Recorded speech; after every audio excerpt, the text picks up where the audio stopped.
Alhamdulillah, kita bersyukur kepada Allah di pagi hari ini. Kita dipertemukan Allah dalam majelis yang mulia ini dalam rangka mengkaji salah satu ilmu yang ini merupakan salah satu ilmu yang penting untuk kelangsungan rumah tangga orang-orang yang beriman. Karena setiap kali kita sholat, kita mesti mengucapkan ihdinas siratal mustaqim. Tunjukilah kami ya Allah menuju jalanmu yang lurus. Kalimat ihdinas siratal mustaqim itu ditafsirkan oleh para ulama termasuk Asy-Syaikh Ali As-Sabuni dalam kitabnya Safwatut Tafasir. Itu maknanya 3. Makna ihdinas siratal mustaqim yang pertama, untuk orang-orang yang non-Islam. Maka kalimat ihdinas siratal mustaqim itu kalimat agar mereka oleh Allah dikaruniai hidayah masuk ke dalam agama Islam. Kemudian makna yang kedua, untuk orang Islam, kalimat ihdinas siratal mustaqim itu hidayah yang merupakan taufik. Taufik itu adalah kemampuan untuk mengamalkan Islam. Maka setelah kita berislam, kita minta kepada Allah agar Allah karuniakan kita kemampuan agar Islam itu bisa kita amalkan. Kemudian makna yang ketiga, ats-tsabatu bil islami ilal mamat. Kita minta kepada Allah agar tetap istiqomah, membawa Islam kita, membawa iman kita sampai kita meninggal dunia. Dan itulah makna dari ayat Al-Quran, وَلَا تَمُوتُنَّ إِلَّا وَأَنْتُمْ muslimun. Nah, sehingga ketika kita berdoa kepada Allah, ihdinas siratal mustaqim, maka tidak mungkin hidayah menuju jalan yang lurus itu Allah berikan lewat mimpi, itu mustahil. Kemudian lewat hasil apa? Semedia. Antum tahu semedia? Sekarang lagi rame ustadz yang katanya suka meditasi. La haula wala quwata illa billah. Itulah orang usil ya. Gak ada kerjaan. Biarinlah. Kenapa harus dipermasalahkan? Yang satu ikut meditasi lah. Yang satu mau mediasi perceraian lah. Itu urusan mereka ya. Gak usah kita ikut campur. Sudah? Maka tidak mungkin hidayah itu turun kecuali lewat apa? Asbab hidayah. Nah, salah satu di antara sebab turunnya hidayah itu ilmu. Maka menjadi aneh, menjadi lucu ketika seseorang itu meminta kepada Allah hidayah, tapi tempat-tempat turunnya hidayah tidak dia datangi. Maka kalimat ihdinas siratal mustaqim itu seperti orang yang minta rezeki tanpa mau bekerja. Nah, maka dengan itu menjadi suatu hal yang lazim apabila kita meminta hidayah kepada Allah, maka kita ini mengikhtiarkan agar hidayah itu datang kepada kita setelah kita memintanya. Contoh, ada seorang sahabat Nabi yang kemudian ketika tali sendalnya putus. Disebutkan dalam hadis yang sahih bahwasannya mereka saking khawatirnya mengandalkan kemampuan diri sendiri. Ketika tali sendal mereka itu putus, itu mereka berdoa dulu minta kepada Allah baru berangkat ke pasar. Jadi mereka berdoa, ya Allah tali sendalku putus, ya Allah maka berikan untukku yang baru. Setelah mereka berdoa seperti itu, baru mereka bergerak menuju mana? Menuju pasar. Sehingga ketika mereka mendapatkan itu, mereka tidak menganggap itu adalah hasil kerja keras mereka, tapi mereka menganggap ini murni pemberian dari Allah. Nah, sama seperti kita sekarang. Ketika kita meminta hidayah kepada Allah, ihdinas siratal mustaqim, termasuk hidayah untuk memperbaiki rumah tangga kita masing-masing, maka dengan itu kemudian kita datang ke tempat yang dimana di tempat itu Allah turunkan hidayah, yaitu majelis ilmu. Alhamdulillah. Salawat beriring salam semoga tercurahkan kepada uswah kita baginda Nabi besar Muhammad sallallahu alaihi wasallam. Ini pas bulannya juga bulan Rabiul Awal atau bisa dibilang bulan Maulid Nabi. Maka ada satu tadabbur ayat. Anda nanti insyaallah di rumah masing-masing silakan dibuka pada surah Al-Ahzab ayat yang ke-21. Ini ayatnya insyaallah semua sudah hafal ya. Apalagi santri ini insyaallah sudah hafal. Di mana Allah Ta'ala berfirman, A'udzu billahi minasyaitonir rajim, laqad kana lakum fi Rasulillahi uswatun hasanah. Sehingga Nabi Muhammad itu muncul, oleh Allah dihadirkan, oleh Allah diutus. Tujuannya bukan sekedar untuk diperingati hari lahirnya,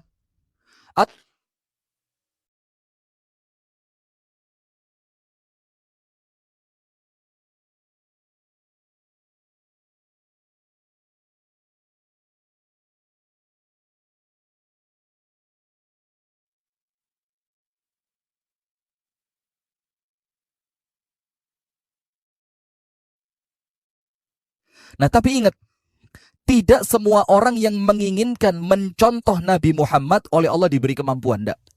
Kalau ngomong ingin, semuanya ingin. Kita kepingin kita mencontoh Nabi Muhammad. Kita kepingin ibadahnya seperti Nabi Muhammad. Kita kepingin tutur kata kita sebagaimana Nabi Muhammad. Kita ingin muamalah kita seperti muamalahnya Nabi Muhammad. Tapi kalau sekedar ingin, maka belum cukup. Karena Allah Ta'ala memberikan 3 syarat di dalam suratul Ahzab ayat yang ke-21 untuk mereka yang ingin diberikan kemampuan menyamai Nabi Muhammad. Syaratnya 3. Nomor 1. Liman kana yarjullah. Untuk mereka yang cita-cita terbesar mereka adalah ridho dari Allah. Sehingga mereka yang dicari apresiasi manusia jauh panggang dari api. Nggak akan bisa. Kalau yang cari kepengen mendapat pengakuan dari manusia, kepengen mendapat like dari manusia, pengen mendapatkan komen dari manusia, ini fitnah banget ini.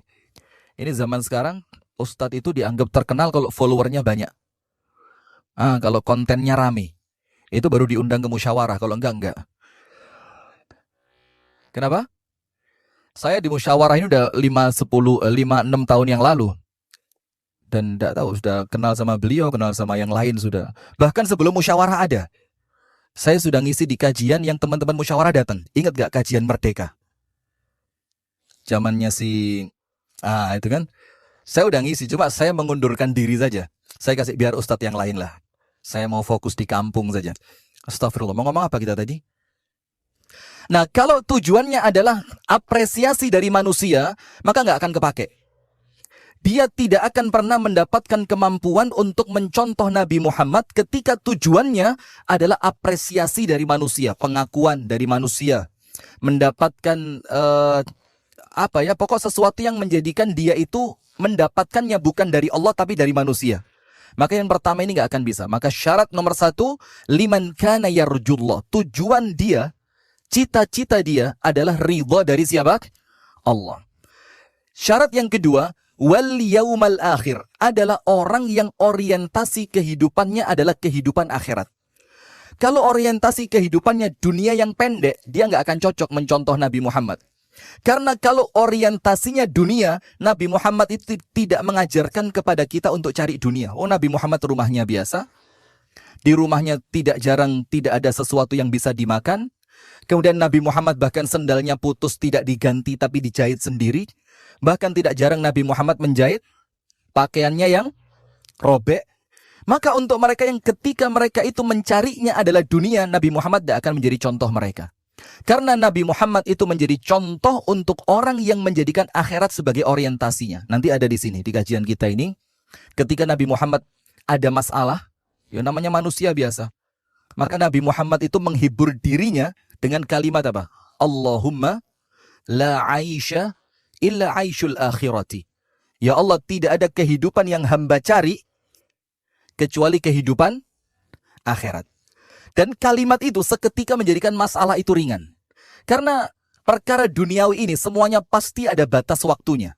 Tapi ketika semua itu kita kembalikan ke akhirat, maka dunia ini menjadi ringan. Maka syarat kedua, untuk mereka yang menjadikan orientasi hidupnya adalah akhirat. Liman kana yarjullah wal yaumal akhir. Dan yang ketiga, wa dzakarallaha katsira. Orang yang tidak pernah putus dari zikir. Maka mohon maaf, orang yang meremehkan zikir pagi dan petang, orang yang meremehkan zikir sebelum tidur, orang yang meremehkan zikir atau bacaan-bacaan doa ketika keluar rumah, ketika masuk rumah, ketika naik kendaraan, tidak akan bisa orang yang meremehkan itu bisa punya kemampuan untuk menyamai Nabi. Tidak akan bisa. Karena Allah mensyaratkan orang yang bisa menyamai Nabi, syarat yang ketiga, wa dzakarallaha katsira. Mereka adalah orang yang senantiasa berzikir kepada Allah Subhanahu wa ta'ala. Nah, maka jamaah sekalian, mumpung kita berada di bulan Maulid, ayo bismillah kita bermuhasabah. Ketika ada beberapa perkara di dalam kehidupan Nabi yang tidak bisa kita amalkan. Contohnya apa? Beristri lebih dari satu. Bisa? Kenapa langsung diem semua? Oh, salah ya? Salah ya. Saya kasih contoh yang lain lah ya. Salat tahajud sampai kaki bengkak. Bisa nggak? Asam urat. Bukan masalah apa ya. Subhanallah, yang seharusnya semua yang Nabi ajarkan itu pasti bisa dicontoh. Ketika kita terhalangi dari apa yang Nabi Muhammad lakukan, kok saya tidak bisa? Maka salah satu dari 3 syarat ini pasti hilang dari kita. Entah yang kita cari bukan ridhonya Allah, atau tujuan orientasi hidup kita bukan akhirat, atau kita orang yang senantiasa meremehkan zikir. Nah, saya kasih satu cerita sebagai penutup muqaddimahnya ya. Ini cerita Sayyiduna Bilal ibnu Rabah radhiyallahu taala anhu. Kita semuanya tahu Bilal bin Rabah meninggalnya di mana? Waduh, salah tempat pengajian saya kayaknya. Bilal bin Rabah wafatnya di mana? Coba sebutkan ya, salah diulang aja nanti. Diurut satu persatu. Di Madinah, Mekah, Syam. Masya Allah, dapat hadiah umroh. Bayar 36 ya. Nanti selain 36 saya yang ngurus. 36-nya antum yang ngurus. Nah, sudah meninggalnya di Syam. Dan menjelang wafatnya, Bilal bin Rabah itu ambil juru tulis. Karena Bilal nggak bisa baca, nggak bisa tulis. Dia ambil juru tulis, sekretaris lah ya. Kemudian oleh Bilal, disuruh nulis apa? Perkara-perkara yang dijalani oleh Bilal bersama Nabi Muhammad SAW. Tapi, tulisan Bilal ini menjadikan orang lain merasa kecewa. Bilal, kalau yang kamu tulis sekedar seperti ini, manusia yang lain juga sama. Karena yang dituliskan oleh Bilal apa? Sisi manusiawinya Nabi Muhammad. Nabi Muhammad kelaparan, Nabi Muhammad sempat keceplosan tertawa sampai gigi gerahamnya terlihat. Nabi Muhammad sempat marah dengan sebagian dari sahabat Nabi. Jadi yang ditulis itu sisi manusiawi. Maka para tabi'in yang hidup bersama Bilal itu kecewa. Bilal, kalau ini kami juga sama. Kami ingin yang kamu tuliskan tentang Nabi Muhammad itu apa yang kami tidak punya, yang heroik. Yang seperti apa? Kalau heroik apa, Abu Sanum? Heroik apa? Beb. Yang heroik apa? Superhero apa? Antum suka? Enggak, takut ketahuan ya. Ini pecinta anime ini. Nah, sudah, maka para tabi'in minta apa? Tulis yang keren-keren, yang terbang, tiba-tiba keluar dari balik tembok. Kata Bilal apa? Justru aku tidak ingin kalian tahu semua itu. Karena apabila yang aku ceritakan sisi heroiknya Nabi Muhammad, maka nanti apa konsekuensinya? Ketika ada orang yang tidak mampu menyamai Nabi, maka mereka akan punya alasan. Dan mereka mengatakan, yo pasti itu kan Nabi. Maka saya tuliskan, kata Bilal, sesuatu yang manusiawi. Sehingga kalian tidak pernah mengatakan aku tidak bisa. Karena Nabi Muhammad adalah manusia biasa yang sama seperti kita. Bedanya cuma satu. Yuha ilayya. Nabi Muhammad mendapatkan wahyu. Nah, maka jamaah sekalian, apabila ada di antara syariat Nabi Muhammad SAW, sunnah Nabi Muhammad SAW, yang sementara ini belum bisa kita amalkan, maka ayo dicek.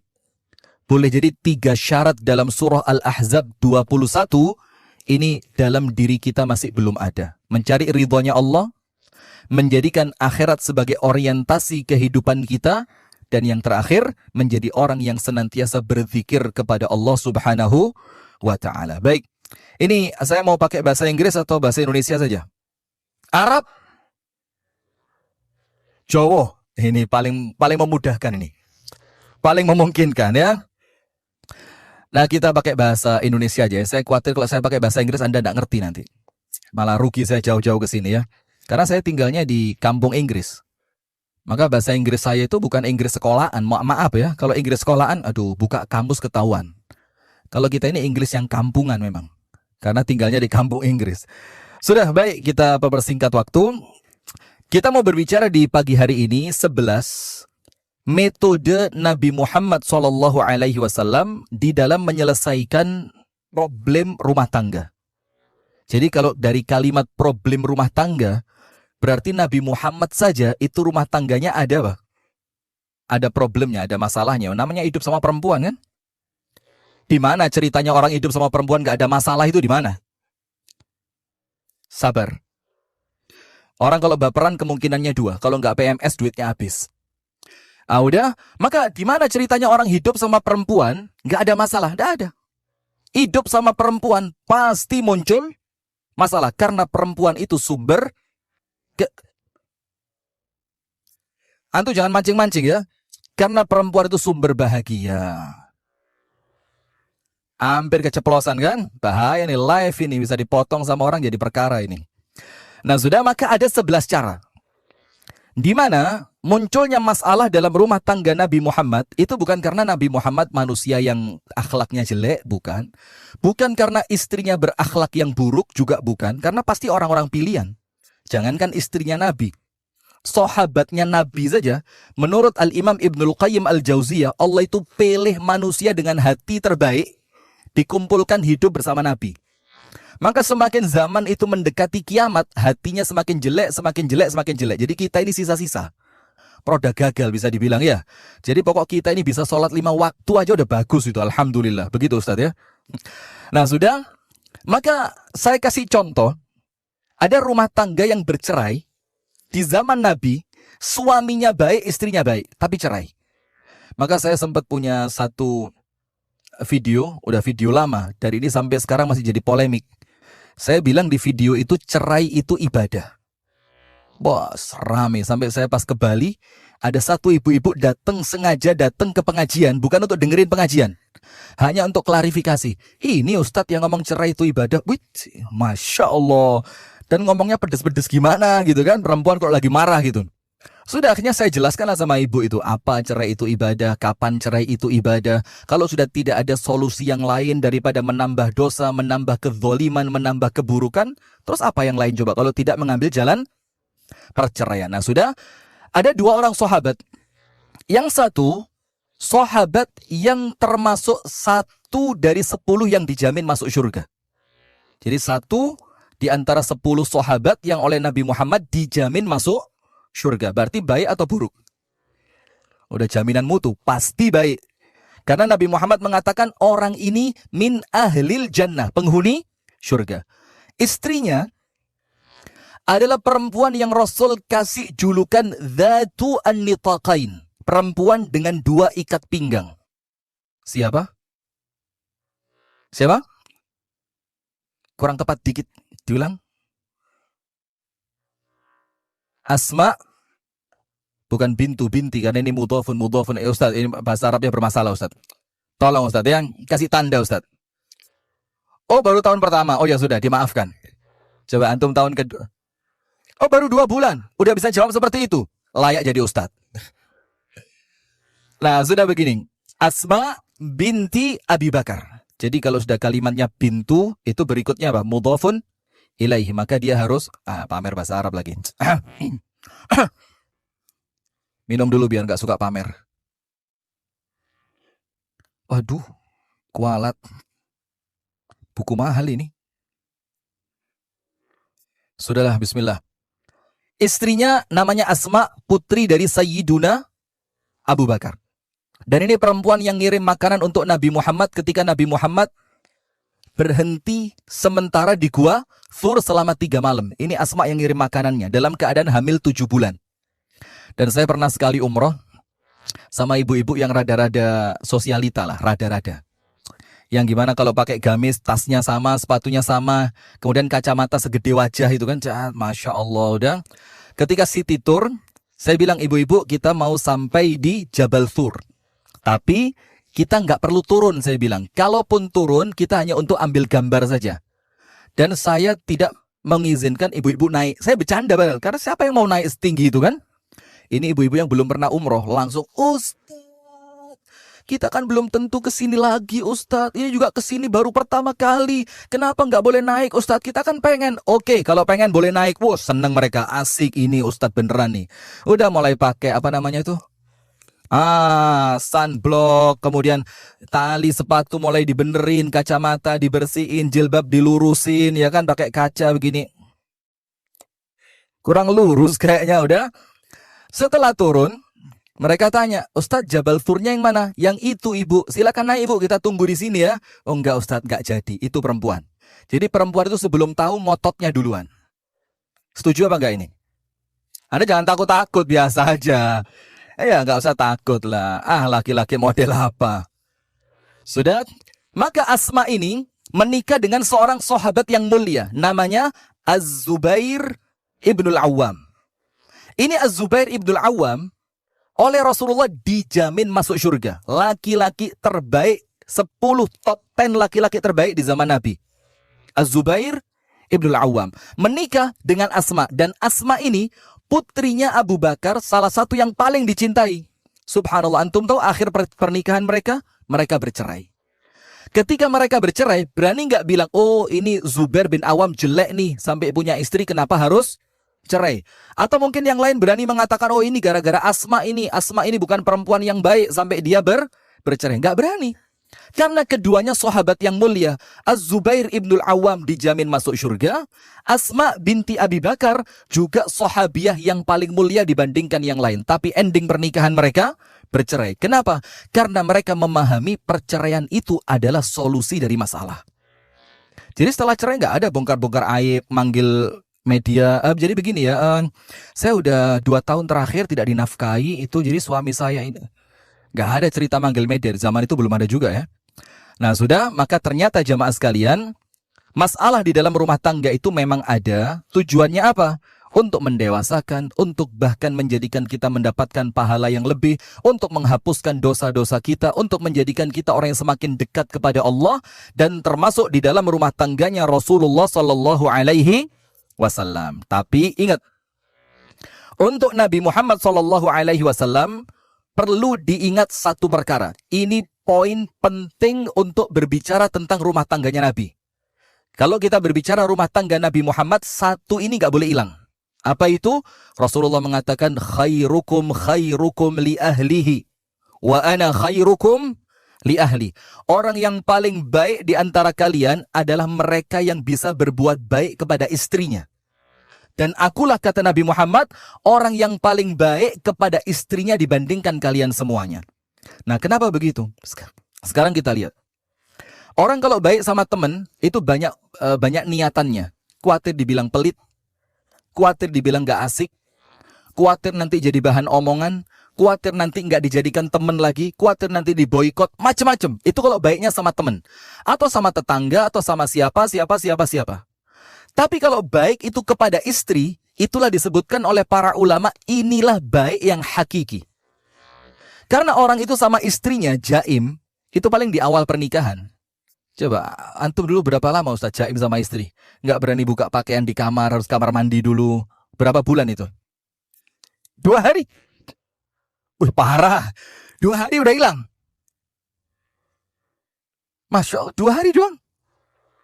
Antum kayaknya perlu nambah deh. Perlu nambah harinya maksudnya, jangan. Sudah. Bahaya lagi. Nah, maka dengan itu banyak orang di depan istrinya mesti jaim kan. Mungkin awal, maaf ya bahasanya memang begitu, pengen kentut ditahan.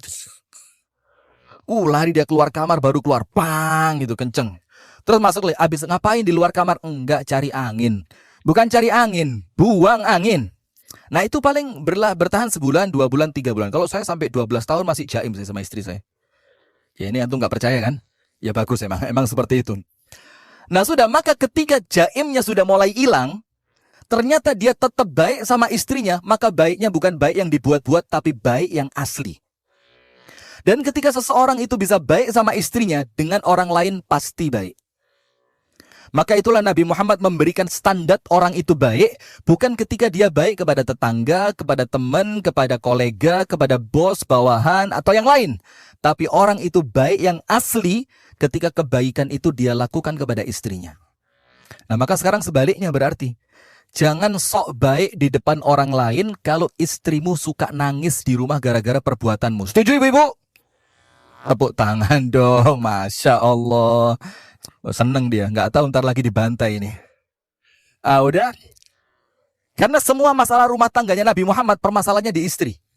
Dan kira-kira kita pun sama ini ya. Kan laki-laki itu jarang yang bermasalah. Memang luar biasa. Dan saya tidak perlu pembetulan dari Anda, udah pasti betul ini. Begini ya. Nah maka dengan itu, orang ketika dia di luar sok baik, ketemu orang sopan. Dan itulah kenapa subhanallah. Termasuk yang menjadikan saya akhirnya, saya bilang sama beliau ini, saya nggak maulah diundang Hijrah Fest lagi. Karena apa? Karena ngaji itu sekarang, kalau tampil bersama, atau satu hari beberapa ustadz bergantian, itu jaga hati susah banget. Kalau bahasa beliau cuma sekedar selebrasi dakwah saja. Hanya keren-kerenan, keren tampilan, keren dalil, keren cara penyampaian. Cuma itu aja. Setelah itu, kalau dilihat nanti ternyata jamaah ketika dia yang ngisi paling antusias, pulang bangga. Ketika anak yang ngisi gak ada yang ngantuk tuh.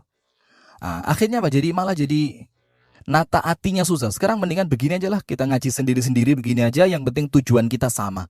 Yang penting tujuannya sama. Nah, sudah. Maka hadirin sekalian, apabila Rasulullah SAW menceritakan masalah di dalam rumah tangganya, satu poin yang wajib kita pegang. Apa itu? Rasulullah SAW adalah suami yang terbaik kepada siapa? Kepada istrinya. Maka semua yang dilakukan Nabi, bahkan ketika Nabi Muhammad itu lahdah. Lahdah itu memukul dadanya Ibunda Aisyah. Bayangin, antum pernah dengar? Jadi Rasulullah itu pernah dadanya Ibunda Aisyah itu dipukul begini, tak gitu. Sampai Ibunda Aisyah bilang apa? Engkau menyakitiku, kata Ibunda Aisyah. Maka Rasulullah bilang, apakah kamu kira Allah dan Rasulnya akan menyakiti orang seperti kamu? Bukan, ini bukan menyakiti tapi mendidik kamu. Tapi terkadang perlu ada apa? Pukulan. Berarti ketika Nabi Muhammad memukul, tapi lahdah itu bukan dharaba. Kalau dharaba itu begini, bang. Kalau lahdah itu perempuannya di sini, tangannya ditempelin, kemudian didorong. Apa bahasanya? Dijorokin. Ditoyor. Waduh, kriminal ini. KDRT ini. Tolong ya, ini kamera dihadapkan ke beliau, nanti kita urus ini. Jadi kalau lahdah itu seperti ini. Ini tembok ini kan. Ini tangan ditekan ke arah dadanya perempuan. Nyut gitu. Itu namanya lahdah. Tapi ketika Nabi Muhammad melakukan itu, yang wajib kita yakini, itu terbaik. Itu yang terbaik. Tapi ingat, tidak langsung tiba-tiba langsung seperti ini. Pasti ada tahapan-tahapan sebelum Nabi Muhammad mengobati masalah rumah tangganya dengan cara lahdah. Baik, sekarang kita baca yang pertama. Al-mabhathu al-awwalu uslub al-ibtisamati wad-du'abah. Cara Nabi Muhammad yang pertama ketika di rumah tangganya muncul masalah, itu diselesaikan dengan candaan dan senyuman. Nggak dianggap penting. Sama Rasulullah cuma diapain? Disenyumin. Dan Rasulullah menyelesaikan itu dengan candaan. Nah, tapi ingat, masalahnya apa, cara menyelesaikannya bagaimana, itu berbeda. Bukan kemudian masalahnya genting, diselesaikan dengan senyuman. Nah, ini nggak gentleman ini. Ini kekanak-kanaan. Tapi kita lihat masalahnya apa, yang kemudian Nabi Muhammad menyelesaikan permasalahan itu cuma dengan apa? Senyuman dan candaan. Ternyata dengan senyuman, masalah selesai. Dibikin bercanda, masalahnya selesai. Minal asalib allati istamalaha Rasulullah sallallahu alaihi wasallam fi mu'alajati al-khilafati az-zawjiyah uslubul ibtisamah wad-du'abat. Faqad yara alaihi salatu wassalam anna mawqifan muayyanan la yajdi fihi al-ghadab fadlan an yanfa'a fihi al-'unuf. Rasulullah itu memahami betul kapan masalah itu selesai dengan senyuman dan candaan. Maka di dalam masalah yang seperti ini, Rasulullah mengajarkan kepada kita bentakan. Jadi dibentak. Atau kemudian kekerasan, jambak, atau bahkan pukulan, itu tidak akan menyelesaikan masalah pada poin yang pertama ini. Sehingga Rasulullah menunjukkan pada poin yang pertama, yang paling bermanfaat untuk menyelesaikan masalah ini, senyumin aja. Senyumin aja, istri diajak bercanda, karena terkadang istri itu cuma caper aja. Dia merasa tidak diapresiasi, dia merasa sudah dandan cantik, kok tidak ada pujian yang keluar dari lisannya suami. Akhirnya dia mulai mencoba membandingkan dia dengan istri yang lainnya. Tujuannya apa? Saya sudah secantik ini, kok tidak keluar pujian dari lisanmu? Maka mulai dia, ya Rasul, kira-kira saya sama si fulana itu cantik mana? Maka ketika istri itu mulai membandingkan dirinya dengan perempuan lain, catat. Itu istri yang kurang apresiasi dari suami. Tapi kalau istri senantiasa diapresiasi oleh suaminya, Masya Allah, hidung cantik banget hidungmu ya. Masya Allah, terus bilang lipstiknya bagus, dibilang lagi alis matanya bagus, maka dia sudah mendapatkan itu tanpa dia perlu membandingkan dirinya dengan perempuan yang lain. Dan kalau sampai dia membandingkan, Anda bohong jadi masalah, Anda jujur semakin masalah. Istri pakai dandanan. Suami ngelihat cuek aja, diem aja. Istri tanya, bang, cantik enggak? Suami dengan nada datar ya, cantik. Dalam hati, emang kan perempuan. Tapi itunya enggak dikeluarin dalam hati. Udah kemudian mulai dia sama siapa yang sekarang dianggap cantik siapa? Siapa Ustaz? Takut. Antum takut, takut ketawa. Japri aja. Nah, saya mesti kan sebutkan dengan fulana kira-kira cantik siapa? Kalau kita jujur, wah bisa perang dunia Israel Palestina ini. Kalau kita bohong, kita khawatir kebohongan kita itu akan menjadi omongannya dia nanti. Tadi malam suamiku ngomong, ternyata perempuan itu dibanding saya, gak ada apa-apanya. Ini malah jadi masalah. Maka sebelum masalah itu muncul, ini suami harus ngerti, istri itu butuh diapain? Diapresiasi. Maka sampai Ibunda Aisyah saja, itu pernah menghiasi lehernya dengan kalung emas yang dipinjam dari Asma, kakaknya. Maka Rasulullah sebelum mengingatkan itu, karena Rasulullah tidak suka istrinya pakai perhiasan, walaupun itu boleh. Itu ada dalam kitab Sahih Fikih Wanita milik Syekh Abdullah Al-Jammal. Rasulullah tidak senang istrinya pakai perhiasan. Maka ketika Ibunda Aisyah pakai, sebelum oleh Nabi Muhammad disuruh melepas, yang pertama diapain dulu? Bagus ya, kalau lehermu ada kalung seperti ini, diapresiasi. Baru kemudian Rasulullah bilang apa? Tapi lebih bagus kalau kalung ini engkau kembalikan sama yang punya. Kan? Tapi awalnya diapain dulu? Diapresiasi. Contoh yang lain. Ada seorang sahabat Nabi sholat bersama Nabi Muhammad terlambat. Ketika dia masuk ke masjid, Nabi Muhammad dalam keadaan ruku. Kalau dia mendapati rukuknya Nabi Muhammad, berarti dia dapat 1 rakaat. Dia nggak masbuk. Bagaimana caranya biar nggak ketinggalan ruku? Mulai pintu masjid sampai masuk ke dalam shaf, dia ruku sambil berjalan. Allahu Akbar, ruku sambil jalan. Karena khawatir apa? Ketinggalan 1 rakaat. Ketika Nabi Muhammad tahu kejadian tadi, apa yang terjadi? Oleh Nabi Muhammad ditanya, "Man yaf'alu kadza wa kadza?" Siapa tadi yang ruku sambil jalan? Kemudian salah seorang sahabat itu angkat tangan, "Saya ya Rasul." Bagaimana cara Rasul mengingatkan? Lihat. Zadakallahu hirsa. Semoga semangatmu oleh Allah ditambah. Berarti Nabi Muhammad mengapresiasi kamu melakukan itu karena memang kamu punya apa? Semangat. Mudah-mudahan semangatnya ditambah. Baru terakhirnya dibilang apa? Wala ta'ud, tapi jangan diulangi. Inilah cara bagaimana Nabi Muhammad itu mengingatkan. Nah, termasuk ketika terjadi masalah dengan istrinya, ini cara untuk menyelesaikan masalah itu dengan cara apa? Tersenyum dan bercanda. Ada hadisnya. Ini ceritanya begini.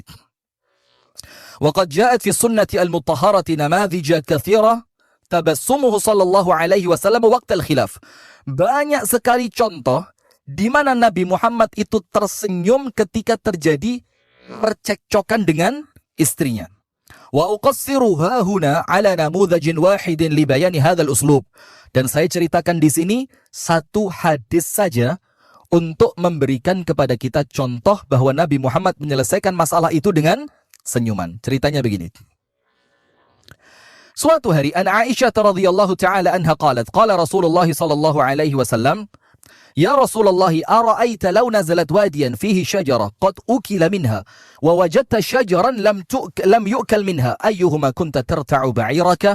Ya Rasul, begini ceritanya ya Rasul. Ini Ibunda Aisyah tanya. Kalau engkau memiliki 2 padang rumput. Ini kalau bahasa kita ya. Ada 2 padang rumput. Kemudian engkau akan menggembalakan kambingmu. Yang 1 padang rumput ini pernah dimakan oleh kambing yang lain. Ini tempatnya pernah diinjak-injak oleh kambing yang lain. Rumputnya pun sudah tidak lagi segar. Itu padang rumput yang pertama. Padang rumput yang kedua, padang rumput yang masih utuh, masih hijau, masih segar, dan tidak pernah diinjak oleh gembalaan manapun. Nah, kira-kira ya Rasul, ketika engkau akan menggembalakan binatang gembalaanmu, engkau akan memilih padang rumput yang pernah diinjak atau padang rumput yang masih, bahasanya masih apa ya? Masih hijau, masih natural, belum pernah dirusak oleh siapapun. Qala, maka Rasulullah mengatakan, "Fillati lam turta' minha," aku akan menggembalakan kambingku di padang rumput yang belum pernah dimasuki oleh kambing yang lainnya. Wa zada fi riwayatin Abi Nuaim qalat, "Wa ana hiya." Ya Rasul, kalau engkau pilih padang rumput yang belum pernah diinjak oleh kambing yang lain, itu maksudnya aku. Ngerti tidak di sini maksudnya? dari semua istri Nabi SAW, termasuk Ibunda Khadijah, itu semuanya yang dinikahi oleh Nabi dalam keadaan masih gadis, itu hanya Ibunda Aisyah. Sementara yang lain, bahkan Ibunda Khadijah, itu sebelum menikah dengan Nabi Muhammad sudah menikah 2 kali. Baru kemudian suami yang ketiganya adalah Nabi besar Muhammad SAW. Sehingga Ibunda Aisyah mulai membandingkan dirinya. Mana ya Rasul yang engkau inginkan? Yang pernah diinjak oleh kambing atau yang belum pernah diinjak oleh kambing? Rasul bilang yang belum pernah diinjak. Wa ana hiya. Pakai hak belakangnya. Wa ana hiya. Dan itulah aku. Aku ini ibarat padang rumput yang belum pernah diinjak oleh kambing yang lain. Nah, kemudian setelah kejadian ini, ada kejadian lanjutannya. Ini kalau kita, Pak, bisa jadi perang ini. Lihat Rasulullah. Ibunda Aisyah mengatakan, "Dakhala alayya Rasulullah sallallahu alaihi wasallam yauma, faqultu aina kunta mundhul yaum?" Ya Rasul, ini hari kan hari saya. Ini hari kan jatah saya. Waktunya Anda bersama dengan saya. Tapi seharian engkau tidak pulang. Engkau kemana seharian ini? Rasulullah sallallahu alaihi wasallam mengatakan, "Ya Humaira, kuntu inda Ummi Salamah." Wahai Humaira, istriku Ibunda Aisyah yang pipinya kemerah-merahan, kuntu inda Ummi Salamah. Seharian ini saya berada di rumahnya siapa? Ummu Salamah. Waduh. Bayangin, ini waktunya Ibunda Aisyah.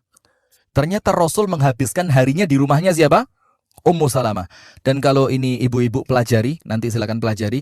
Istri-istri Rasulullah ada bukunya. Itu istri Rasulullah terbagi 2.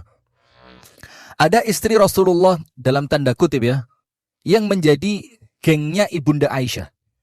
Ada beberapa orang di bawahnya. Dan ada yang ikut pada kelompoknya Ummu Salamah. Dan ada beberapa perempuan di bawahnya. Maka kalau Rasulullah di rumahnya Ibunda Aisyah atau kelompoknya Ibunda Aisyah, ini yang kelompoknya Ummu Salamah dalam tanda kutip ngerecokin. Ya Rasul, saya mau tanya dong. Ya Rasul, ada pertanyaan dong. Ya Rasul, ada yang nyari dong. Ini terus. Dan begitupun sebaliknya, ketika Rasul di rumahnya Ummu Salamah dan kelompoknya, maka kelompoknya Ibunda Aisyah dalam tanda kutip akan ngerecokin. Ya Rasul, saya perlu ini. Ya Rasul, saya perlu itu. Nah, maka ketika muncul persaingan antara Nabi Muhammad dengan Ummu Salamah, ternyata Nabi Muhammad ngaku gak bohong. Ya Rasul, engkau kemana seharian ini? Rasulullah jujur. Rasulullah bilang, seharian ini aku berada di rumah Ummu Salamah. Lihat, kata-katanya Ibunda Aisyah. Dan ini keras. Ini bukan kata-kata ringan. Ini kata-kata kalau disampaikan kepada suami sekarang, waduh, ini bisa berabe ini. Maka Ibunda Aisyah mengatakan, "Ma tashba' min Ummi Salamah ya Rasulullah." Kata Ibunda Aisyah, "Ya Rasul, ma tashba', kamu memang tidak pernah puas dengan Ummu Salamah." Ini kan kalimat bagaimana Rasulullah dibegitukan. Ketika Rasulullah masuk rumahnya Ummu Salamah, tidak mungkin tanpa ada urusan, pasti ada sesuatu. Karena Nabi Muhammad adalah manusia paling adil. Ketika itu harinya Ummu Salamah di Ummu Salamah. Ketika harinya Ibunda Aisyah, pasti di rumahnya Ibunda Aisyah. Kalau di harinya Aisyah, lah kok Nabi Muhammad masuk ke rumahnya Ummu Salamah, pasti ada sesuatu. Maka Ibunda Aisyah jawabnya apa? Ma tashba' min Ummi Salamah. Ya Rasul, engkau ini tidak pernah kenyang, tidak pernah puas dari Ummu Salamah. Ini Rasulullah dalam keadaan capek, baru pulang ke rumah, yang kalau Ibunda Aisyah pasti ngertilah ciri wanita solihah itu.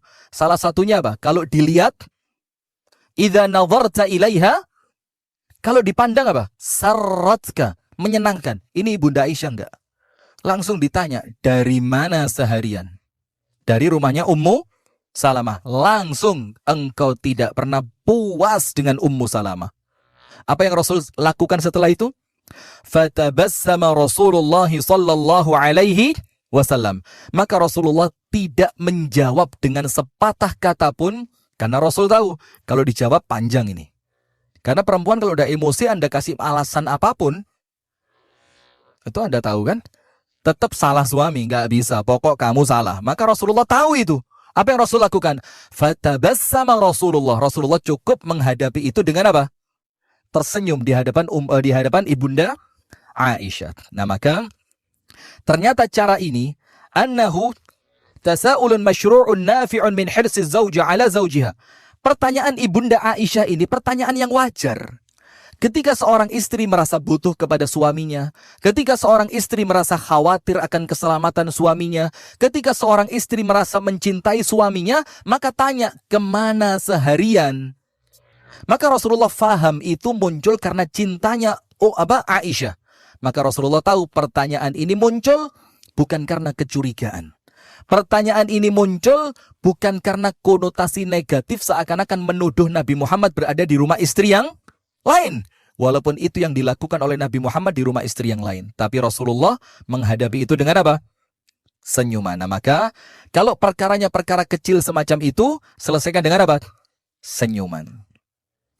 Cara yang kedua, bagaimana Nabi SAW menyelesaikan masalah rumah tangganya? Nah, ini contohnya agak berat ini. Tapi kemudian diselesaikan oleh Nabi Muhammad dengan cara yang elegan. Apa itu? Uslub at-taghadhi. Taghadhi itu apa? Masa bodoh. Seakan-akan tidak ada masalah. Jadi masalahnya ini pertengkaran dua istri Nabi. Tapi Anda jangan bayangin, susah Anda bayangin. Nabi Muhammad mendatangi istrinya sehari berapa kali? Coba. 1. Minimal sekali. 2 kali. Kebanyakan 3, 2 aja. Rasulullah itu datang ke rumah istrinya, semua 99-nya itu sehari 2 kali. Yang pertama, sepulang sholat subuh. Maka Rasulullah akan datang ke rumahnya siapa? Ke rumah istri yang malamnya paling terakhir kemarin. Yang paling terakhir didatengin duluan selepas sholat subuh. Ditanya ada perlu apa, ada yang bisa dibelikan apa tidak, kamu ada masalah atau tidak. Setelah puas istri yang satu ini, pindah ke rumah istri yang lain. Tek, sampai berakhir di rumah yang hari itu jatah istri tersebut. Itu datang yang pertama, setelah sholat subuh. Yang kedua, menjelang maghrib setelah asar. Jadi setelah asar, menjelang maghrib, Rasulullah keliling lagi. Dan berhenti di rumah istri yang nanti malam jatahnya. Coba, indah banget apa enggak ini? Ini kan gimana, apalagi rumahnya deket-deketan gitu ya. Di Bintaro semua sektor ini. Masya Allah, pagi keliling ke sana. Menarik Bu ya, rumah tangga Nabi ya. Saya lanjutkan. Nah sudah, maka yang kedua, setelah asar. Kalau Nabi Muhammad waktunya luas, maka datang satu persatu. Yang berakhir di rumahnya siapa? Di rumah istri yang nanti malam jatahnya dia. Anda bisa cek dalam hadis riwayat Imam Bukhari. Tapi kalau Nabi Muhammad waktunya sempit, itu istri yang lain faham semua. Karena mereka tahu waktu suami kita nggak cukup untuk keliling ke satu-satu rumah istrinya. Terus bagaimana? Itu semua istri kumpul di rumah istri yang nanti malam jatahnya. Misalkan nanti malam jatahnya Hafsah. Maka semuanya tahu, yuk kita kumpul ke rumahnya Hafsah. Karena Nabi Muhammad akan ketemu sama kita. Karena kalau Nabi Muhammad keliling waktunya nggak cukup. Nah, kejadian ini pas seperti itu. Nah, subhanallah, Anda bisa bayangin ya. Semua istri kita kumpul, kemudian kita duduk di kursi gitu kan. Terus kita ceramain mereka, bagaimana istri-istriku, ada masalah apa. Saya bilang, ini ya Rasul, tadi dia ke salon, saya nggak diajak ya Rasul. Dia skincare-nya lebih mahal. Kok ya Rasul? Oh, suamiku ini skincare-nya mahal, skincare saya murah. Nggak pengen gitu. Antum jangankan pengen ya, mikir aja nggak berani kan? Iya, karena apa yang ada di pikiran antum kebaca sama istri. Jadi antum mikir gini, di atas kepala ada kayak kartunnya gitu. Satu suami, istrinya 4, tak, langsung istri pegang, cap. Ayo kamu mikir apa nih, langsung dibuang sama istri, peng. Nggak ada. Udah. Kejadian yang kedua ini, taghadhi. Taghadhi itu menganggap tidak ada masalah. Karena apa? Rasulullah SAW melihat ini sesuatu yang wajar antar perempuan. Yang laki-laki tidak perlu ikut campur di dalam urusan tersebut. Kalau laki-laki masuk, tambah runyam. Kenapa? Yang berselisih keduanya istrinya Nabi. Kalau Nabi belain yang satu sakit hati. Kalau Nabi belain yang satunya lagi, yang satunya akan marah. Maka Rasulullah bilang, udahlah biarin, wong namanya juga perempuan. Biasa. Maka oleh Nabi Muhammad, taghadhi. Taghadhi itu adalah apa? Rasulullah menganggap masalah itu tidak ada. Ceritanya begini. Kana lin Nabi sallallahu alaihi wasallam tis'u niswatin. Nabi Muhammad itu memiliki 9 orang istri. Tapi ingat, laki-laki zaman sekarang tidak boleh lebih dari 4. Berarti begini, konsepnya biar tidak salah ya. Poligami itu membatasi, bukan keluasan. Poligami itu apa? Membatasi. Yang awalnya laki-laki di Arab jahiliyah, itu istrinya berapa? Tidak terbatas. Bahkan tidak jarang laki-laki itu istrinya 12. Yang kemudian salah satu dari istrinya laki-laki itu masih muda. Ketika bapaknya meninggal, itulah cerita ibunya diwarisi. Pernah dengar gak? Ketika bapaknya meninggal, salah satu yang menjadi warisan itu siapa? Ibunya, tapi bukan ibu kandungnya. Ibu dari istri bapak yang lain. Yang kelihatan masih cantik, masih muda itu diwarisi. Nah, ketika Islam itu datang, Islam membatasi. Maksimal berapa? 4. Nah, maka Islam itu bukan memberikan keluasan, tapi apa? Membatasi. Karena Islam melihat yang bisa di-handle oleh laki-laki itu tidak lebih dari 4. Maka kalau satu suami hanya dikuasai oleh satu orang istri, itu keserakahan. Karena ini seharusnya jatahnya 4 orang dikuasai 1 orang. Berarti ini istri yang apa namanya?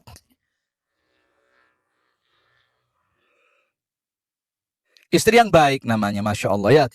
Saya nggak berani. Iya. Antum live di mana? Khawatir istri saya lihat, nggak boleh sini lagi saya. Rasulullah itu memiliki 9 orang istri. Fakana idza qasama bainahunna la yantahi ila al-mar'ati al-ula illa fi 9. Nabi Muhammad itu ketika memulai tidak berhenti kelilingnya kecuali di istri yang ke-9. Maksudnya apa? Adil.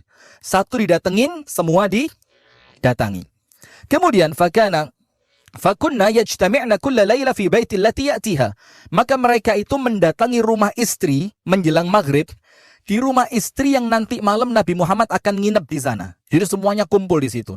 Nah, ketika semuanya kumpul, fakana fi baiti Aisyah. Malam itu qadarullah di rumahnya ibunda Aisyah. Apa yang terjadi? Faja'at Zainabun famadda yadahu ilaiha. Ketika Rasulullah duduk, Zainab datang. Ini kan menjelang maghrib. Dan zaman itu jangan dibayangin ada lampu, nggak ada. Antum cek dalam hadis, lampu itu dinyalakan hanya di bulan Ramadan, itu pun cuma di masjid saja. Jadi rumah-rumah nggak ada lampunya. Maka ketika menjelang maghrib, Rasulullah masuk ke rumahnya ibunda Aisyah, karena nanti malam jatahnya ibunda Aisyah, Rasulullah tangannya diletakkan di kursi. Ternyata apa? Famaddat Zainabu yadaha. Zainab ini tiba-tiba menjulurkan tangannya ke arah Rasulullah Sallallahu Alaihi Wasallam. Apa yang terjadi? Faqalat, maka ibunda Aisyah langsung narik tangannya Rasul. Tret, ditarik kenceng-kenceng. Ini rumah saya, ini malam saya. Kenapa yang dipegang tangannya Zainab? Lihat perempuan, Masya Allah ya. Baru pegang tangan ini ya. Itu langsung sama ibunda Aisyah ditarik dengan kenceng. Peng. Terus ibunda Aisyah mengatakan, Hagang bukan tanganku. Ini tangannya siapa? Zainab. Karena ibunda Aisyah merasa ini perempuan lain di rumah saya ini. Gak boleh mereka menguasai, ini rumah saya, maka Rasul malam ini jatah saya, maka tidak ada yang boleh dipegang oleh Rasul kecuali saya. Ketika itu, hadhihi Zainab ya Rasulullah, ini Zainab. Fakaffa Nabi sallallahu alaihi wasallam yadahu, fataqawalata hatta istakhabata. Maka Rasulullah langsung melepaskan tangannya. Yang terjadi apa? Kedua perempuan ini langsung berantem. Mereka langsung apa? Kenapa kamu deketin Nabi? Loh, saya kan nggak tahu. Loh, ini kan rumah saya. Mereka berantem. Ketika mereka berantem seperti itu, wa uqimatis shalah famarra Abu Bakr ala dzalika fasami'a aswataha faqala ukhruj ya Rasulullah ila shalah wa hutha fi afwahihinna at-turab fakharaja an-nabi wa lamma raja'a intaha al-amr.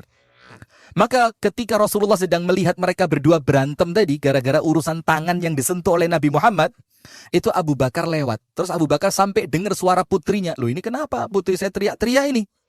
Maka Abu Bakar teriak dari luar rumahnya Nabi, "Ukhruj ya Rasulullah." Tinggalkan mereka ya Rasul. Tinggalin mereka. Dan masukkan tanah ke mulut mereka supaya mereka diem. Lihat ini Abu Bakar. Abu Bakar keras. Masukin aja tanah ke mulut mereka biar mereka diam. Maka akhirnya Rasulullah pergi bersama Abu Bakar menuju masjid. Dan ketika Rasul kembali, mereka sudah berdamai. Jadi nggak usah ikut campur lah. Kalau perempuan lagi berantem, biarin. Yang pengalaman mana? Yang pengalaman? Yang pernah punya pengalaman istrinya bentrok? Antum belum sih? Ana doain ya, antum mudah-mudahan istiqomah tetap satu. Insyaallah, amin ya rabbal alamin. Nah, maka dengan itu Rasulullah apa? Membiarkan masalah itu tanpa diselesaikan. Karena apa? Ini masalah normal antara siapa? Antar istrinya. Nah, kemudian yang lain lagi, ini ketika Rasulullah menganggap masalah itu tidak ada. Jadi nggak dianggap sama Nabi. Ceritanya saya singkat saja untuk mempersingkat waktu. Suatu hari, Nabi Muhammad SAW melakukan kesalahan kepada Ibunda Aisyah dalam hadis Bukhari. Salah. Maka Ibunda Aisyah langsung dalam tanda kutip ya, itu mengangkat suara. Kalau bahasa kita, membentak Nabi Muhammad. Jadi suaranya diangkat. Pas Ibunda Aisyah membentak Nabi Muhammad, apa yang terjadi? Abu Bakar pas mau masuk ke rumahnya Ibunda Aisyah. Maka Abu Bakar nggak jadi izin, langsung masuk tanpa izin. Salah apa betul? Salah ini.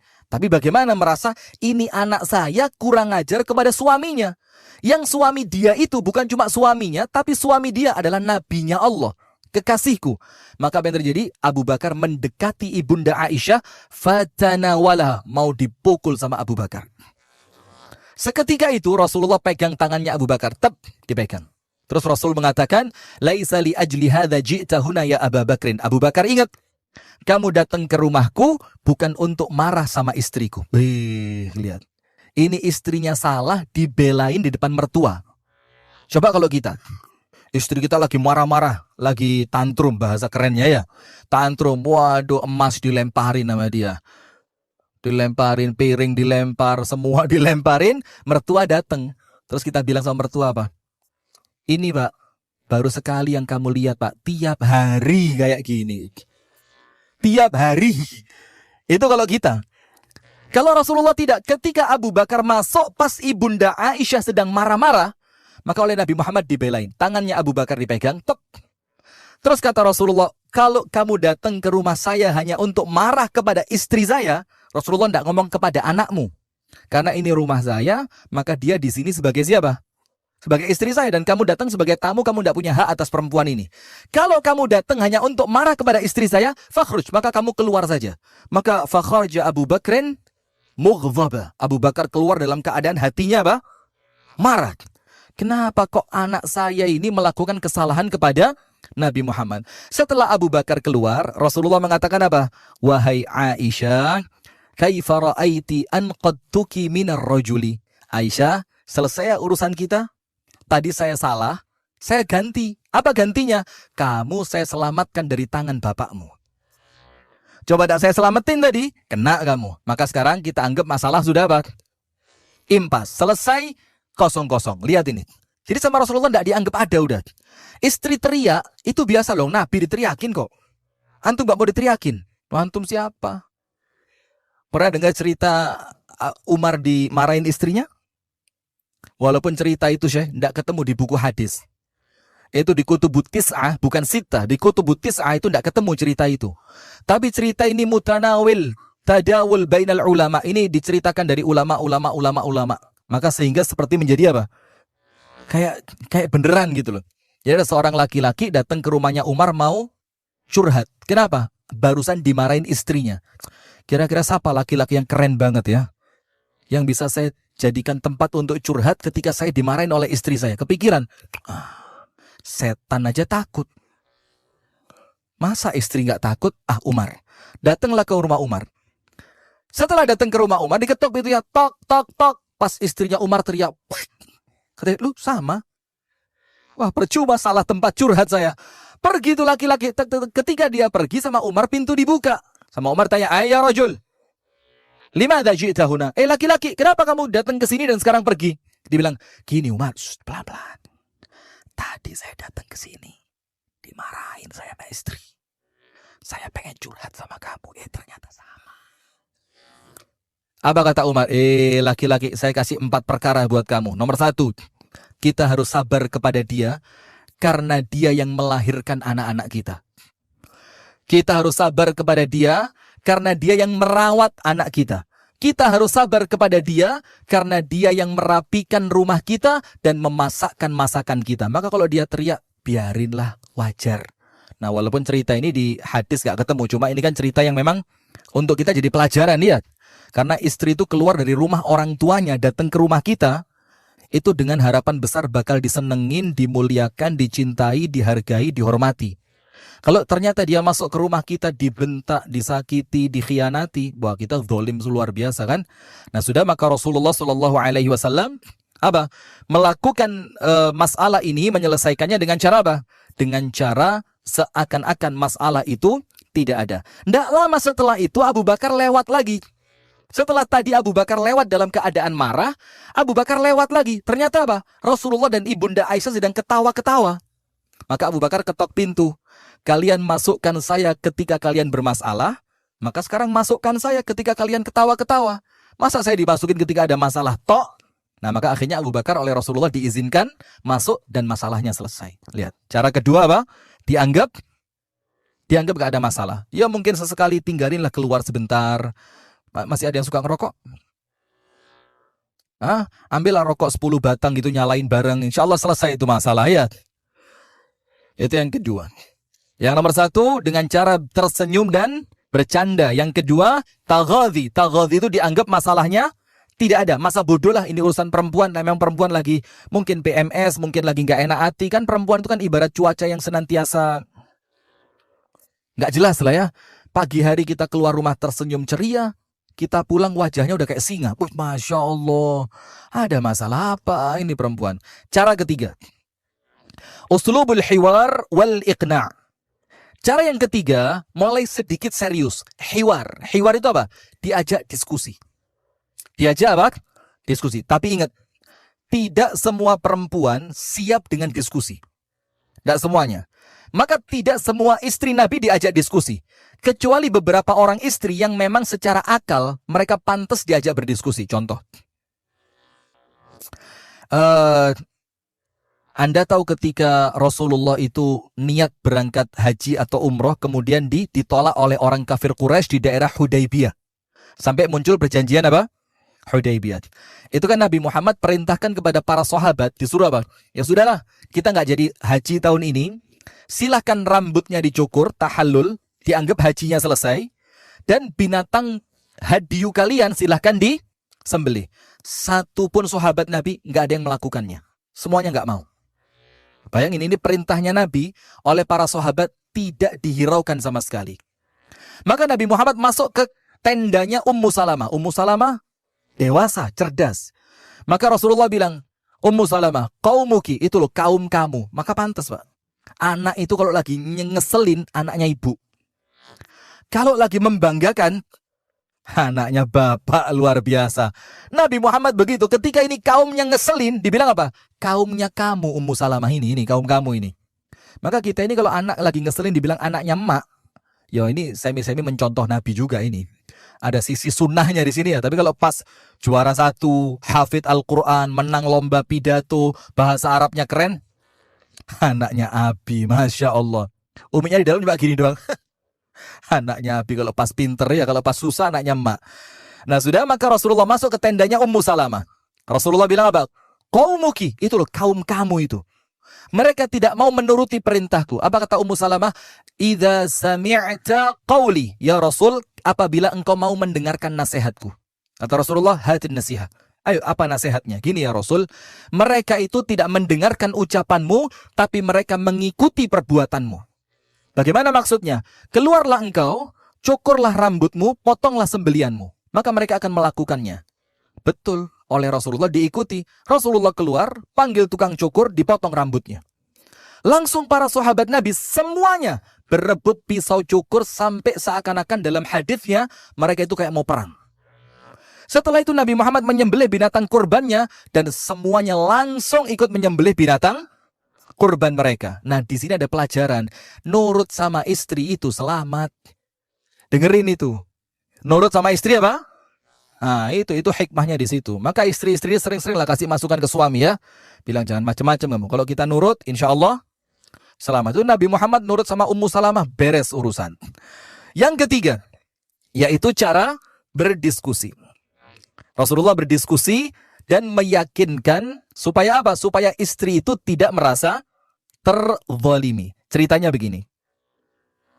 Suatu hari Rasulullah SAW safar. Ini semua hadisnya sahih. Yang diajak dua istri. Yang diajak Sofia dan Aisyah. Siapa yang diajak? Sofia dan Aisyah. Anda kalau pergi yang diajak yang mana? Aisyah. Sofiahnya mana? On the way. Amin ya rabbal alamin. Sudah.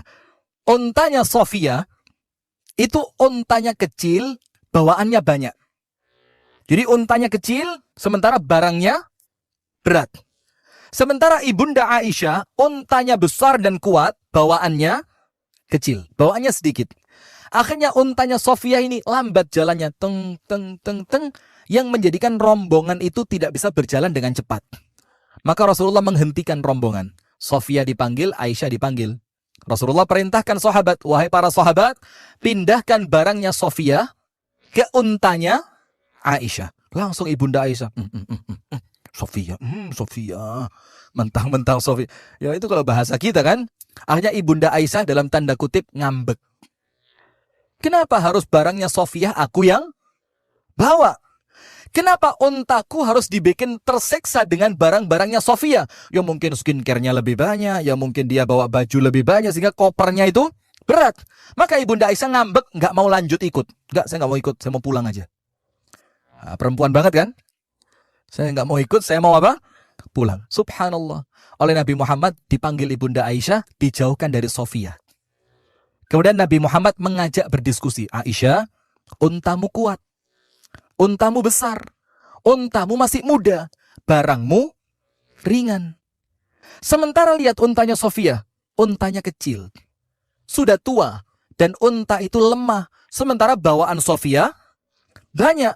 Sementara rombongan ini menjadi lambat gara-gara untanya Sofia yang tidak bisa berjalan cepat. Terus bagaimana?